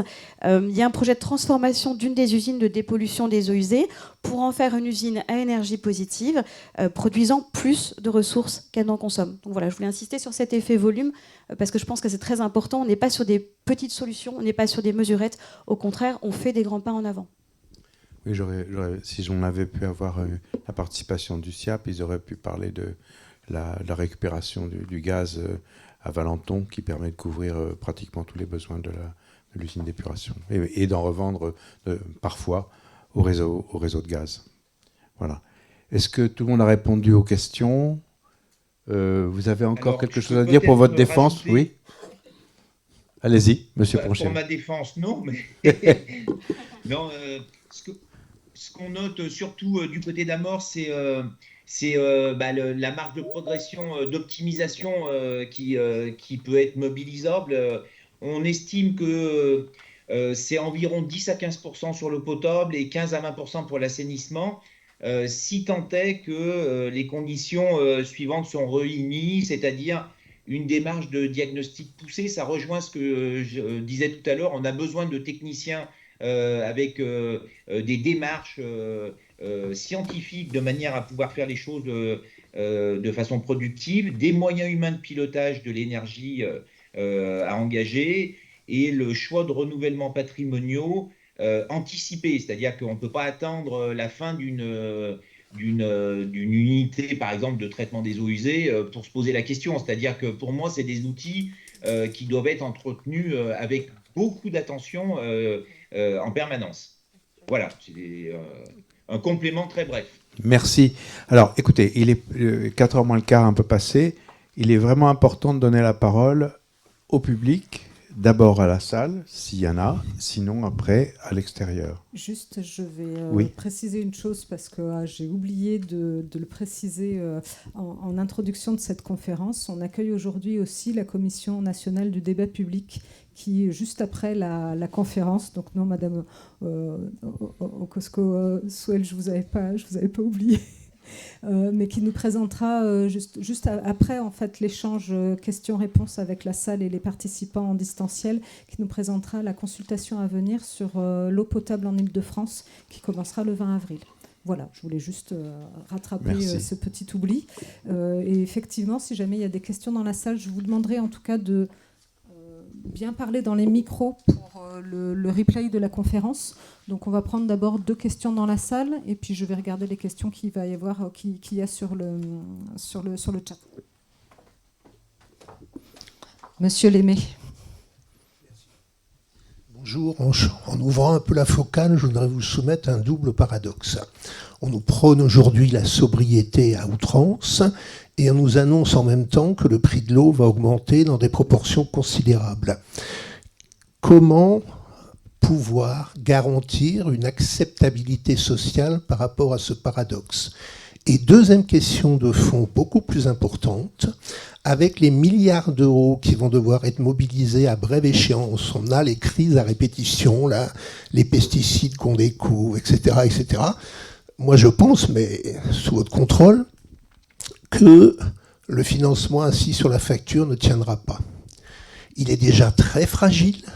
Avez-vous des alternatives possibles ou des compléments au financement petit et grand cycle sur la facture dont on voit bien que dans la période qui s'ouvre, il ne tiendra pas? Merci.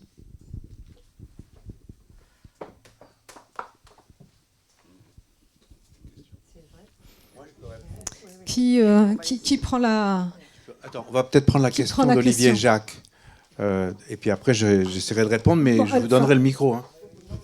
Monsieur Jacques. Merci.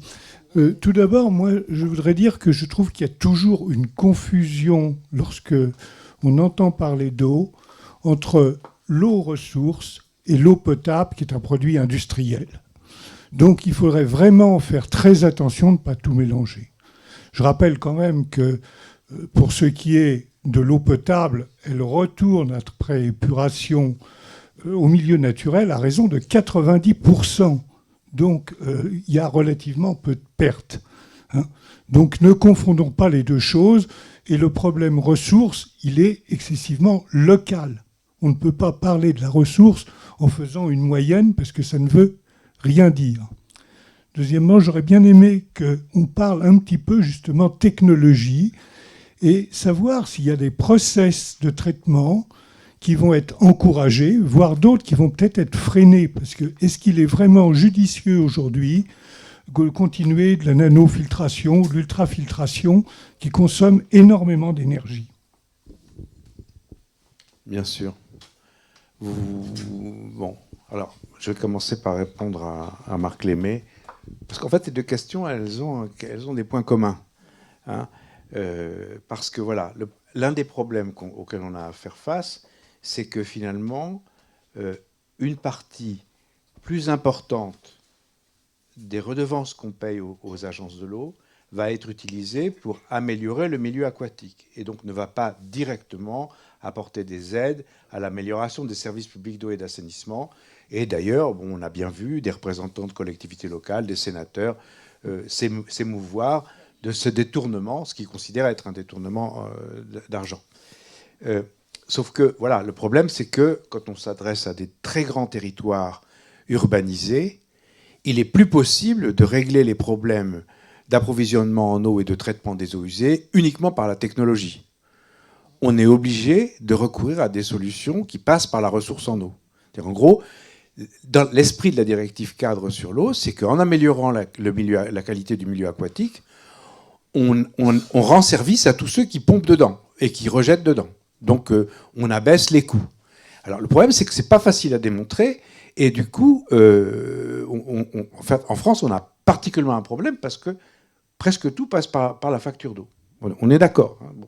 Et c'est pour ça que je disais tout à l'heure, déjà, je le répète, si nous étions des Néerlandais ou des gens de Rhénanie du Nord-Westphalie, nous ne payerions pas notre épuration des eaux usées ou nos barrages réservoirs multifonctions dans les factures d'eau. Ils seraient payés par nos collectivités locales à l'agence de l'eau du territoire de bassin versant ou de la Watteringue aux Pays-Bas, et soit directement sous forme de taxes familiales, soit par le biais des collectivités locales qui répercuteraient éventuellement sur les factures d'eau, mais éventuellement aussi sur les impôts locaux. Et donc, en fait, la grande question, c'est savoir si, à l'avenir, compte tenu de tout ce qui va se passer, il ne faut-il pas prévoir une augmentation significative de ce qui est aujourd'hui la taxe GEMAPI pour couvrir des problèmes d'articulation entre les services publics d'eau et d'assainissement et la ressource en eau. Bon, mais moi, je n'ai pas la réponse à ça. C'est une décision politique qui est extrêmement importante et à laquelle il faudrait réfléchir. Par contre, en tant que scientifique, je vous dis qu'il faut y réfléchir.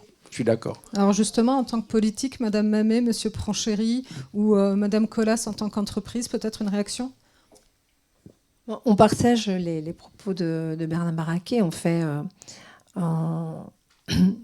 la facture d'eau ne peut pas être sous-payée.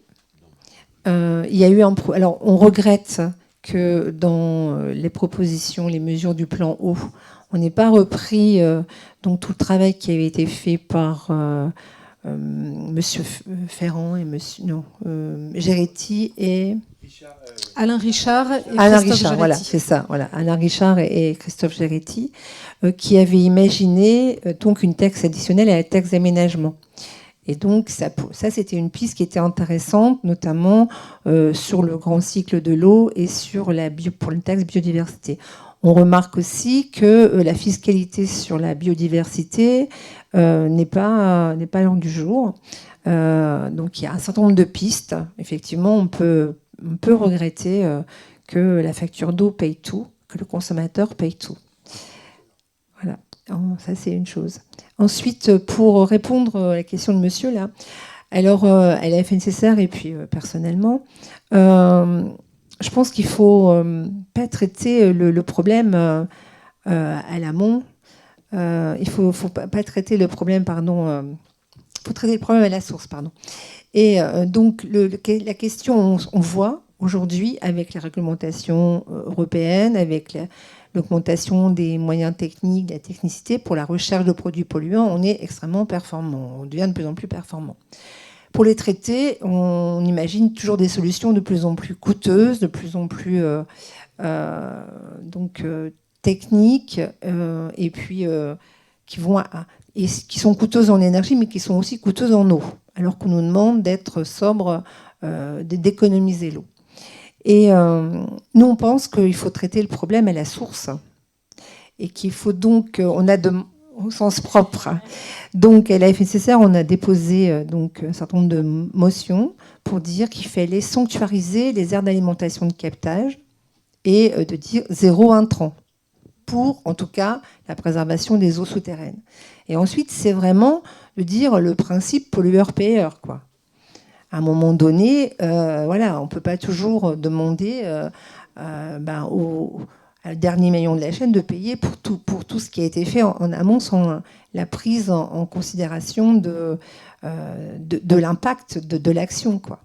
Et donc, il y a vraiment un gros effort à demander au monde agricole. Et les signaux ne sont pas très bons, hein, enfin, excusez-moi de dire ça, à aujourd'hui. C'est le moins qu'on puisse dire. Je ne vais pas ouvrir le débat. Au monde industriel, à l'ensemble des acteurs, hein, et aux consommateurs aussi, enfin à tout le monde, quoi. On ne s'interroge pas sur la qualité des produits qu'on utilise et qu'on rejette, en fait.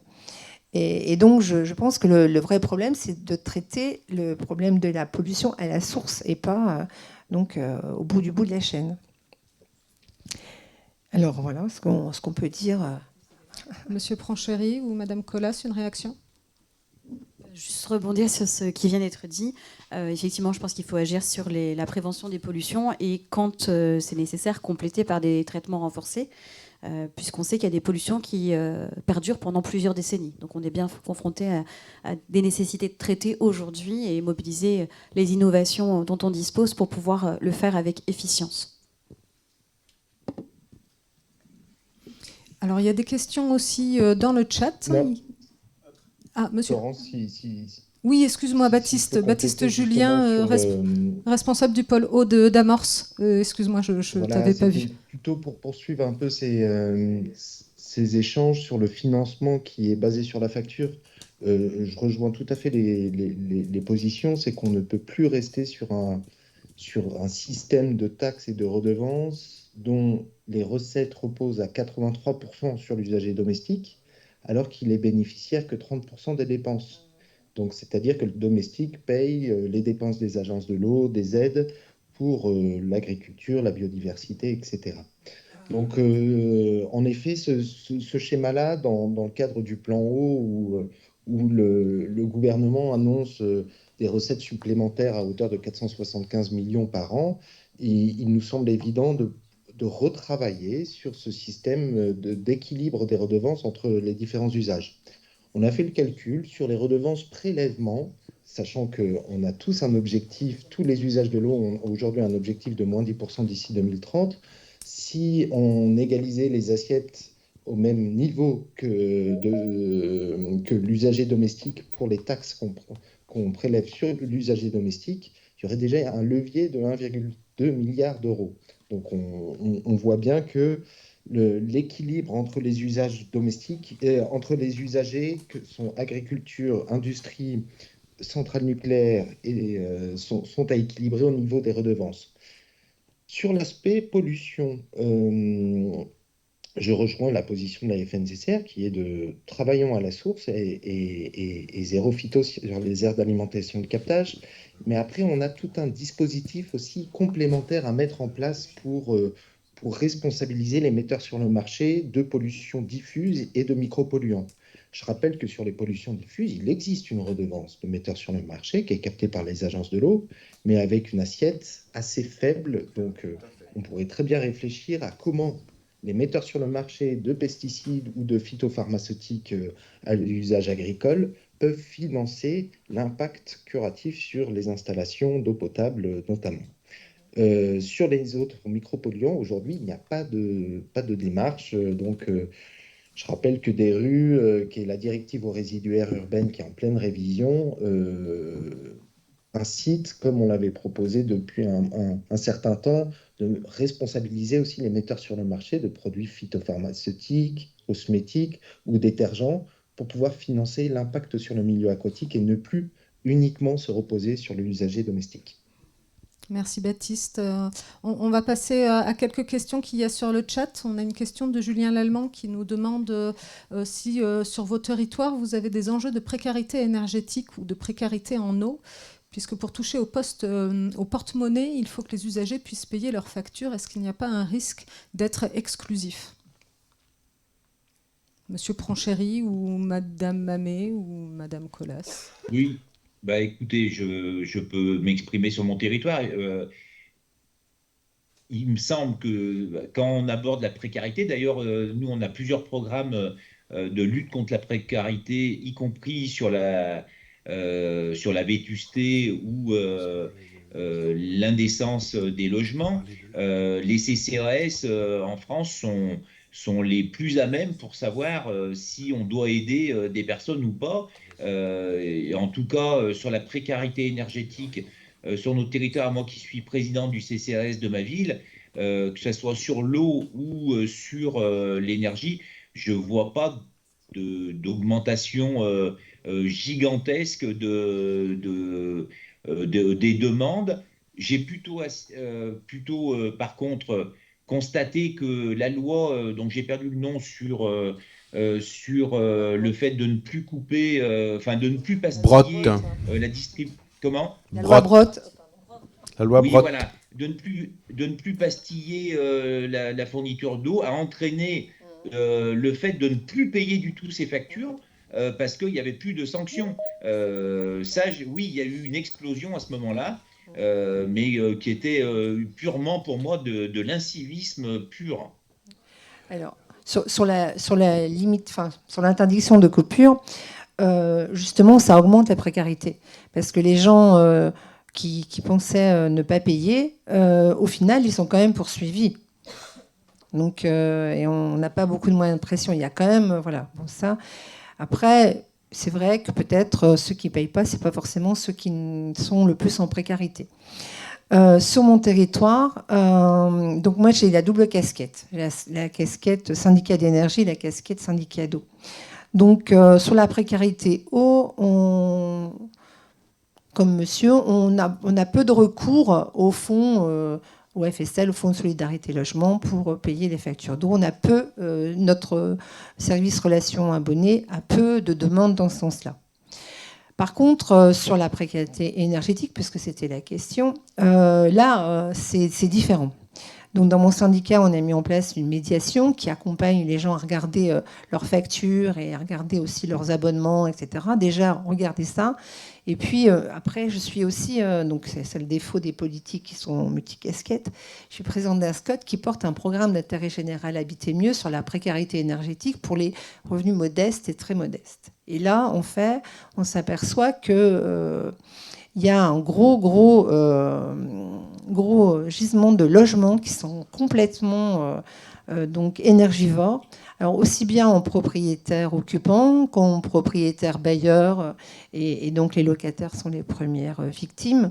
Et donc on accompagne au travers de ces programmes la rénovation énergétique des logements.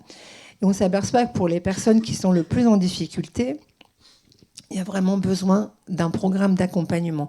Donc il y a donc un accompagnement donc personnalisé de chaque dossier pour ces personnes-là, et ça a plusieurs effets, je dirais. Donc on s'éloigne du sujet eau. Ça a plusieurs effets. C'est on améliore la qualité de vie dans ces logements. On améliore aussi la qualité de vie des gens au-delà de juste avoir sur le levier précarité énergétique. Mais oui, on a une explosion des dossiers, oui, sur la précarité énergétique. Oui, mais c'est peut-être aussi parce que dans ce cas-là, on trouve mieux les gens qui ont besoin d'aide parce qu'ils ont un compteur individuel. Et moi, l'observation que nous faisons, d'ailleurs avec Olivier Jacques et d'autres depuis des années, c'est que c'est une grosse différence avec l'eau. Et nous ne sommes pas convaincus qu'il faille installer un compteur individuel d'appartements dans tous les immeubles pour pouvoir ensuite mettre en place une tarification sociale dont le coût d'administration va souvent dépasser le gain qu'on peut en attendre pour les particuliers. Donc il faut vraiment réfléchir. Et d'ailleurs, je vous rappelle qu'il y a à la fois à la FNCCR et à l'AST des groupes de travail qui vont bientôt d'ailleurs se réunir pour étudier que font les villes qui font des expérimentations de tarification sociale dans le domaine de l'eau, et qui les suivent et qui évaluent ce qu'ils ont fait. Parce que rien n'est plus facile que de décider, le maire, quel est le bon tarif de l'eau, mais j'en connais beaucoup moins qui ensuite, au bout de 2-3 ans, vont voir quel a été l'effet, à la fois sur les volumes consommés. Est-ce que le tarif incitatif fait vraiment faire des économies d'eau? C'est possible. Alors, à Nantes, par exemple, on fait un tarif incitatif sur les pavillons, mais pas sur les immeubles collectifs. Par contre, sur les immeubles collectifs, on dit, voilà, une famille, normalement, doit consommer 30 mètres cubes par personne. Donc, on multiplie, comme la CAF sait combien il y a d'enfants, combien, voilà, on peut attribuer un volume de 30 mètres cubes multiplié par X personnes à un logement. Si la facture qui correspond à cette consommation dépasse 3% du revenu, on écrète. Il y a une aide. Voilà. Mais par contre, si la famille consomme 60 mètres cubes par personne et par an, elle va payer au prix fort le reste, si vous voulez. Donc, et ce système-là ne coûte pas très cher et permet en fait d'attraper dans le filet la plupart des gens qui ont besoin d'une aide pour arriver à rester en dessous de 3%. C'est arbitraire, mais de toute façon, beaucoup de choses sont arbitraires. Voilà. Alors justement, on parle de tarification sociale dans les 3 minutes qui nous restent. On a un internaute du Sénégal qui justement nous parle de tarification sociale de l'eau, mais qui nous dit que le prix de l'eau est toujours plus cher en milieu rural qu'en zone urbaine. Donc, quid de la tarification sociale en milieu rural? Et donc, sa question, c'est est-ce que c'est la même situation en France qu'au Sénégal? Et selon vous, pourquoi? C'est impossible de répondre facilement à cette question. Parce que, non, mais attendez. Normalement, il a raison. Le simple fait qu'en milieu rural, la longueur de tuyau pour acheminer l'eau chez les gens est beaucoup plus importante, fait que, logiquement, le tarif doit être plus élevé. Mais ce n'est pas forcément toujours le cas, parce que, d'un autre côté, en milieu rural, les gens ne vont pas avoir d'assainissement collectif, donc déjà, ils ne payent pas la moitié de ce que payent les gens dans les villes. S'ils payent le coût complet de l'assainissement, ou à peu près le coût complet interne de l'assainissement, ça fait doubler la facture d'eau. Voilà. Donc, voilà, hein. Voire plus. Hein. En Allemagne, c'est 60% même. Bon, mais voilà. En fait, cette question, elle pose une question on peut l'élargir à la discussion de savoir s'il faut raccorder les gens à des services publics collectifs ou pas. C'est la question qui va se poser de plus en plus. Et moi, pendant des années, j'ai dit, mais attendez, en France, on a 5 millions de fosses septiques et on va les garder. C'est évident. On ne va pas raccorder tous les gens qui sont sur des fosses septiques à des réseaux d'égouts. Parce que ça nous coûterait beaucoup plus cher et ça marcherait beaucoup moins bien. Il vaut mieux avoir des bonnes fosses septiques et un service public d'assainissement non collectif pour s'en occuper. D'accord ?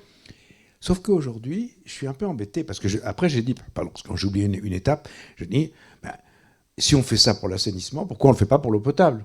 Aujourd'hui, il y a des moyens d'avoir des systèmes rustiques d'approvisionnement en eau potable de hameaux qui sont suivis à distance grâce à des systèmes de transmission de l'information par une équipe d'ingénieurs et de techniciens qui sont en ville, mais qui couvrent un vaste territoire et qui peuvent intervenir quand il y a des pannes. C'est exactement ce qui se passe en Californie. C'est comme ça que ça marche, dans beaucoup d'endroits.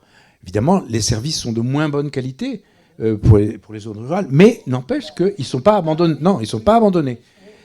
Et alors, bien sûr que nous, on peut réfléchir à savoir comment on peut garder notre culture du service public en changeant les technologies qui vont avec. Voilà, c'est ça. Mais je reviens au dernier point, j'arrête pas d'entendre effectivement que, on a eu, encore ce matin sur France Culture, 1000 communes où on a été obligé de couper l'eau à certains endroits, etc., parce qu'il n'y avait plus d'eau cet été. Et je me dis, mais si ces communes, on les avait incitées à se débrancher pour avoir des systèmes de puits privés, etc., qui seraient gérés collectivement, ça ne marcherait pas. Donc en fait, il y a un paradoxe, c'est que s'il faut maintenir une gestion collective, quelle va être la bonne échelle de regroupement pour la gestion collective, etc. Je vous rappelle quand même que, je n'ai pas eu le temps de le dire, mais Los Angeles, 40% du coût de fonctionnement de la ville de Los Angeles, c'est pour payer les services d'eau et d'assainissement. Pourquoi ? Parce qu'une grande partie de l'eau de Los Angeles vient du Colorado et doit passer par-dessus une montagne, tout en faisant 500 km. Merci Bernard. On se fait rattraper par le temps. Oui. J'aimerais laisser la parole à... Pardon ? Non, peut-être pas. Mais en tout cas, je veux dire, pour moi, en tant que scientifique, c'est un débat qui est renouvelé par cette sécheresse historique qu'on a eue l'an dernier. Voilà. On va laisser la parole à Thierry Burlot pour conclure cette conférence et ensuite à Madame Orozco-Swell pour présenter le lancement de la consultation sur l'eau potable en Île-de-France. Merci beaucoup. Je vous invite à poser vos questions après cette conférence, de rester 5 minutes, 10 minutes pour poser vos questions et puis qu'on discute entre nous. Et puis je regarderai les questions sur le chat. Je vous remercie beaucoup. Écoutez, merci d'abord à nos intervenants, Daniel Mamet, Aurélie Comas et Frédéric Pronchéry. Merci, mon cher Bernard, d'avoir animé cette table ronde. Moi, je vais vous dire quelques mots au titre, évidemment, du Cercle français de l'eau. D'avoir choisi ce thème de l'eau et de l'énergie, première conférence qu'on organise. Je crois qu'on ne s'est pas trompé, puisque les chiffres qui ont été fournis par les uns et les autres montrent la nécessité de travailler collectivement. Donc moi, je ne vais pas revenir sur ce que vous avez dit les uns les autres à travers vos expériences, mais en tout cas, ça nécessite de la part de tous une vraie ambition en matière de sobriété pour l'avenir. Moi, j'aime bien les images, et lorsque l'on parle d'un service public, et notamment du service public de l'eau, j'aime bien l'image suivante. Le service public de l'eau vous livre 70 tonnes de ressources par an à la maison. Essayez d'imaginer un instant. On vous livre 70 tonnes de matière et on a oublié tout ça finalement. Puisqu'il suffit d'ouvrir le robinet pour que ça coule. Et on ne se pose même pas la question de savoir d'où ça vient. On ne se pose même pas la question de savoir comment ça fonctionne. Ça coule. Et je pense que la première question qu'on doit se reposer, finalement, c'est peut-être celle-là. Comment que ça fonctionne, tout ça? Et je pense que, et je le dis souvent, on a tellement mis de techniques dans le dossier de l'eau qu'on en oublie l'essentiel. Donc, comprendre comment fonctionne un service public. J'ai le sentiment aussi que, à travers l'électricité, et les chiffres qui ont été donnés par Daniel Mamet sont impressionnants quand même. Vous avez vu l'augmentation de la facture énergétique. C'est impressionnant. Et vous avez remarqué que les services publics n'ont pas subi les mêmes augmentations en fonction du mode de gestion, etc. C'est intéressant d'ailleurs. Et vous avez remarqué que plus on est solide sur ses bases, plus on amortit les chocs. Et de la même façon, quand on regarde la question de la sécheresse et les dernières questions qu'on se posait sur les points de captage qu'on fermait cet été ou les communes qui étaient à sec, moi j'ai regardé un peu en détail sur le bassin Loire-Bretagne. C'est des communes généralement qui ont géré tout seuls leurs trucs dans leur coin depuis des années, où les réseaux étaient fuyés, où l'eau était abondante, et ça coulait gravitairement, et on ne se posait pas de questions. Et puis là, une sécheresse. Et puis là, on découvre ce que peut être une sécurisation, une interconnexion, une coopération. Ou des réseaux qui fuient. Donc, je pense que tous ces événements nous conduisent à nous rappeler d'où on vient, ce que l'on est et quelle est notre ambition en matière de gestion d'un service public de l'eau et de l'assainissement. Je m'étonne aussi que les services publics de l'eau et de l'assainissement ont une caractéristique particulière. C'est que c'est avant tout un service décentralisé. Puisque je vous rappelle que c'est de la responsabilité totale des collectivités territoriales. Et au moment où on parle du déploiement des énergies renouvelables et tout, je m'étonne quand même du peu d'engagement qu'on a eu sur ces sujets-là, alors qu'on a des systèmes qui sont très énergivores. Et pourquoi on n'a pas plus développé l'éolien, le photovoltaïque et tout ça dans les zones de production, de protection, de traitement de nos eaux? Et là, on a un vrai retard. D'autant plus que, vous savez, quand on a un captage d'eau, généralement, on a un périmètre de protection. ou des périmètres de protection. C'est-à-dire des zones de contrainte où on va obliger les agriculteurs à ne plus mettre d'engrais, plus mettre de pesticides, etc. Et généralement, tout ça, c'est de la décroissance, c'est de la perte de revenus, etc. Mais s'est-on posé la question de savoir si ce n'était pas finalement aussi des lieux qui pouvaient être des lieux de production énergétique, par exemple, au service de la production. Et dans toute cette affaire-là, ça peut faire du gagnant-gagnant. Gagnant pour la collectivité, qui peut faire de l'autoconsommation, et gagnant pour l'exploitant agricole, qui, lui, se trouve être sur des terrains pour lesquels il y a une certaine moins-value ou plus-value, enfin moins-value qui est posée. Donc je pense qu'on a à réfléchir collectivement à ces questions-là d'énergie et d'eau, mais en tout cas, on voit bien que le coup, on ne l'avait pas vu venir. Hein. S'il y a bien quelque chose qu'on n'avait pas vu venir, c'est bien cette histoire de l'énergie. Je vous rappelle que c'était moins de 10% du coût de nos services d'eau, donc tout le monde s'en foutait. On peut le dire comme ça. Sauf que là, on l'a pris en direct. Hein. Et vous avez vu les chiffres tout à l'heure qui ont été donnés par Daniel Mamès, impressionnants quand même. Hein. Alors ça ne fait qu'accroître les difficultés hein, et finalement les faiblesses de nos services. Alors, bon, j'aurais beaucoup de choses à vous dire, mais je vais essayer de conclure mon propos. Alors, moi je pense que le prix de l'eau, il n'est pas cher. Et j'ose dire qu'il faudra qu'il bouge si on veut être compétitif. Alors, il y a deux manières d'être compétitif. D'abord, il y a la préservation. Mettre le paquet sur la préservation de nos ressources. La préservation de nos ressources. Et plus elles seront préservées, moins on aura de traitement. Moins on aura de surcoût énergétique. Parce que plus vous allez rajouter de la technique, évidemment, plus ça va vous coûter. Donc la première chose à faire, c'est de préserver la ressource et de travailler sur les solutions fondées sur la nature. Donc c'est évident que là, il y a des inégalités territoriales très fortes. Parce que moi je suis breton, moi mes eaux sont superficielles. Hein. Donc c'est des rivières entières qu'il faut protéger. Quand je suis sur des nappes phréatiques, là c'est beaucoup plus localisé. Hein, c'est beaucoup plus, normalement, beaucoup plus localisé et plus facile à appréhender en termes de protection et de production.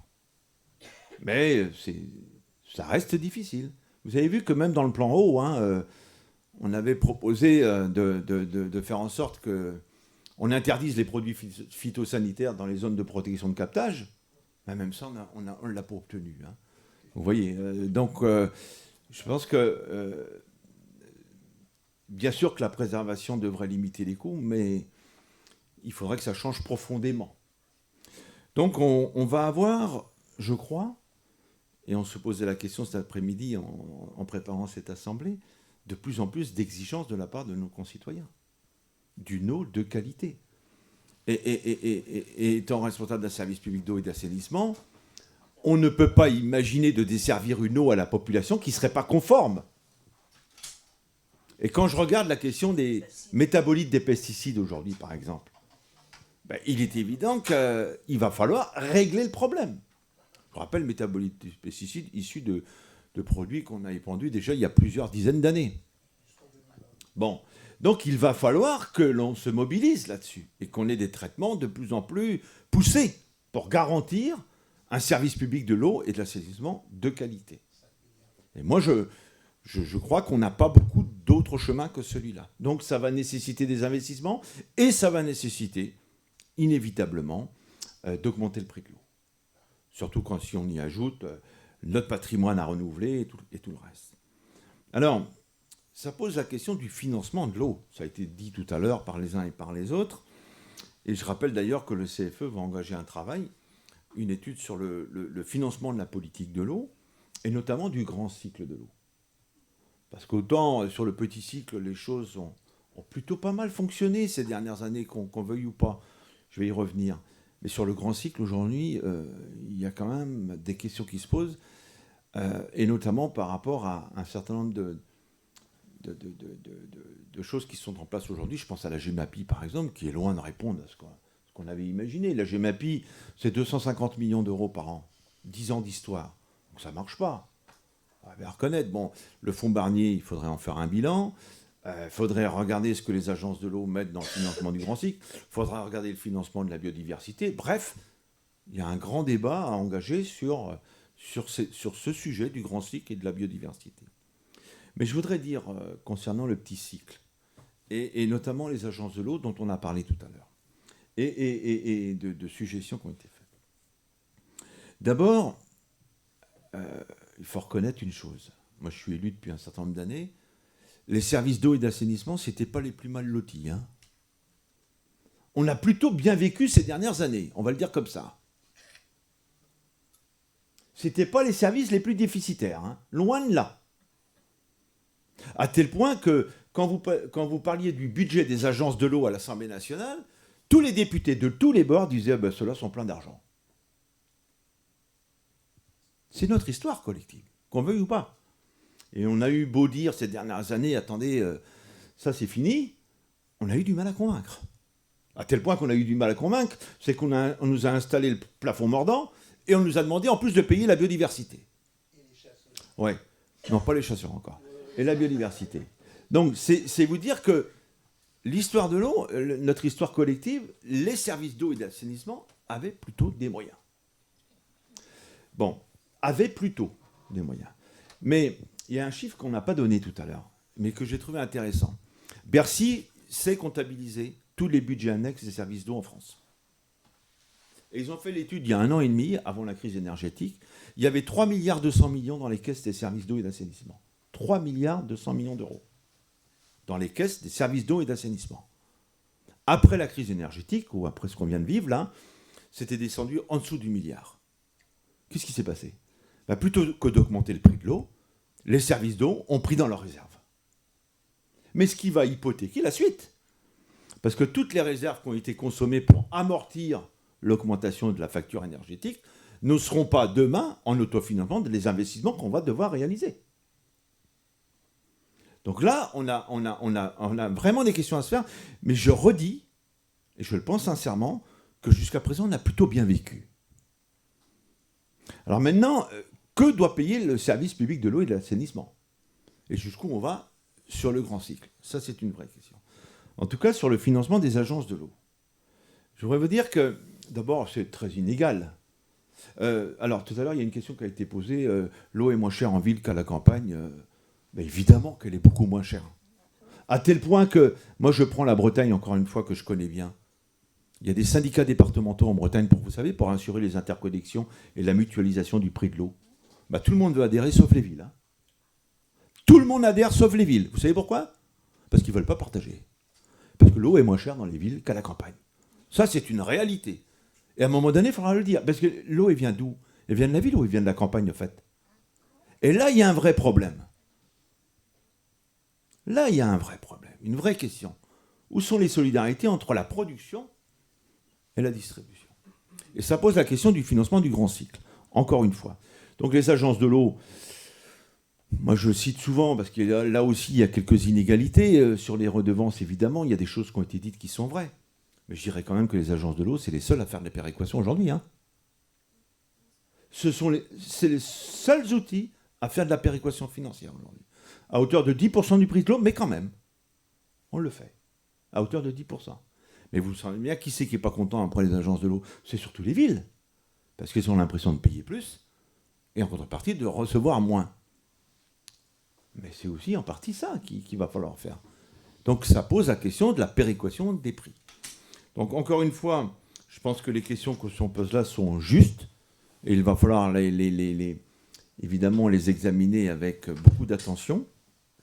Moi, je pense que la force des services publics d'eau et d'assainissement, c'est le fait qu'ils soient nombreux, qu'ils soient décentralisés, mais c'est aussi une faiblesse. Et qu'il va falloir appréhender collectivement. Et je pense que c'est une... Finalement, on a là un service public de l'énergie qui était plutôt national, on va dire, hein, des services d'eau et d'assainissement qui étaient décentralisés, et à un moment donné, ces logiques-là, elles se croisent. Comment on aborde collectivement ça ensemble ? Voilà. Donc encore une fois, merci de votre participation. Et puis je vais passer la parole à Florence pour vous présenter le travail de la CNDP. Merci beaucoup Thierry. D'ailleurs, notre deuxième volet sur ce cycle eau énergie aura lieu le mardi 9 mai après-midi, exactement dans cette salle. Et ce sera à l'inverse, l'eau au service de l'énergie, avec un focus sur les enjeux liés à l'eau de la production électrique en France, notamment centrales nucléaires et hydroélectricité. Madame Orozco-Swell, je vous invite à venir nous présenter la future consultation. Je vous donne le micro. Merci beaucoup. Ne vous excusez pas, mon nom est effectivement très compliqué. C'est moi qui m'excuse de vous infliger ça. Il n'y a pas qu'à vous, ça arrive. Bonjour à tous. Merci vraiment de votre patience. Je n'en aurai vraiment pas pour longtemps. Vous serez libérés dans quelques minutes. Je suis donc Paola Orozco-Swell. Je préside la commission qui organise le débat public sur l'eau potable en Île-de-France. Un débat public qui donc a été décidé par la Commission nationale du débat public, une autorité administrative indépendante qui a pour mission d'appliquer le Code de l'environnement en matière d'information et de participation citoyenne sur les projets qui ont un impact sur l'environnement et le cadre de vie des citoyens. Je remercie vraiment très fortement le Cercle français de l'eau pour nous inviter aujourd'hui à vous présenter ce débat qui démarre le 20 avril, comme ça vient de vous être dit, et qui durera 3 mois, donc du 20 avril jusqu'au 20 juillet, pour inviter toutes les personnes qui sont concernées par l'eau, et donc en l'occurrence pour toutes et tous, à participer activement à un débat qui s'inscrit dans un contexte où l'eau est une question centrale, et pas qu'ici et pas que pour vous.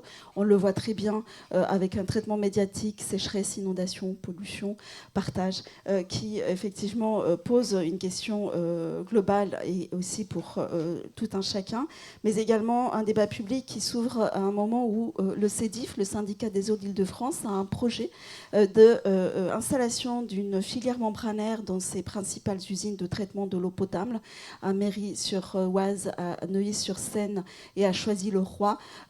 Projet donc d'installation d'une filière membranaire qui pose des questions forcément sur, et vous avez évoqué beaucoup de questions aujourd'hui qui concernent l'eau et l'énergie, et donc l'eau et ce projet, ce projet effectivement pose des questions dans ce sens également, et le débat public est là pour soulever ces questions, mettre sur la table en fait des questions qui comptent, regarder les enjeux en face et également écouter tous les arguments. C'est important pour nous de le rappeler, tous les arguments seront écoutés, seront pris en compte. Comment participer maintenant? On a un site.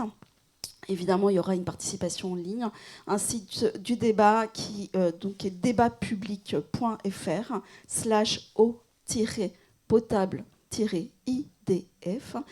Je pourrais éventuellement vous l'envoyer. On le mettra sur notre site. Merci beaucoup. On le mettra sur notre site. Merci beaucoup. Donc là, vous pourrez participer en ligne, effectivement. Vous pourrez également répondre aux questionnaires qui seront à la fois numériques, mais aussi papier, et également venir aux événements qui sont organisés du 20 avril au 20 juillet. On ira sur tous les territoires franciliens pour porter l'information sur ce projet, sur ce débat, mais également pour permettre l'expression du public. Et à la fin de ce débat, donc après le 20 juillet, le CEDIF est tenu par la loi, par le Code de l'environnement, de nous dire comment il a tenu compte de tous les arguments qui ont été exprimés et recueillis pendant ces 3 mois. Donc je vous remercie vraiment infiniment de votre attention, d'avance pour votre participation, et n'hésitez pas à relayer cette information qui est importante pour tous les franciliennes et les franciliens. Merci beaucoup. Merci à vous. Vous avez quelques collègues d'ailleurs de la CNDP qui sont dehors et qui récolteront avec plaisir vos impressions et vos connaissances sur l'eau potable.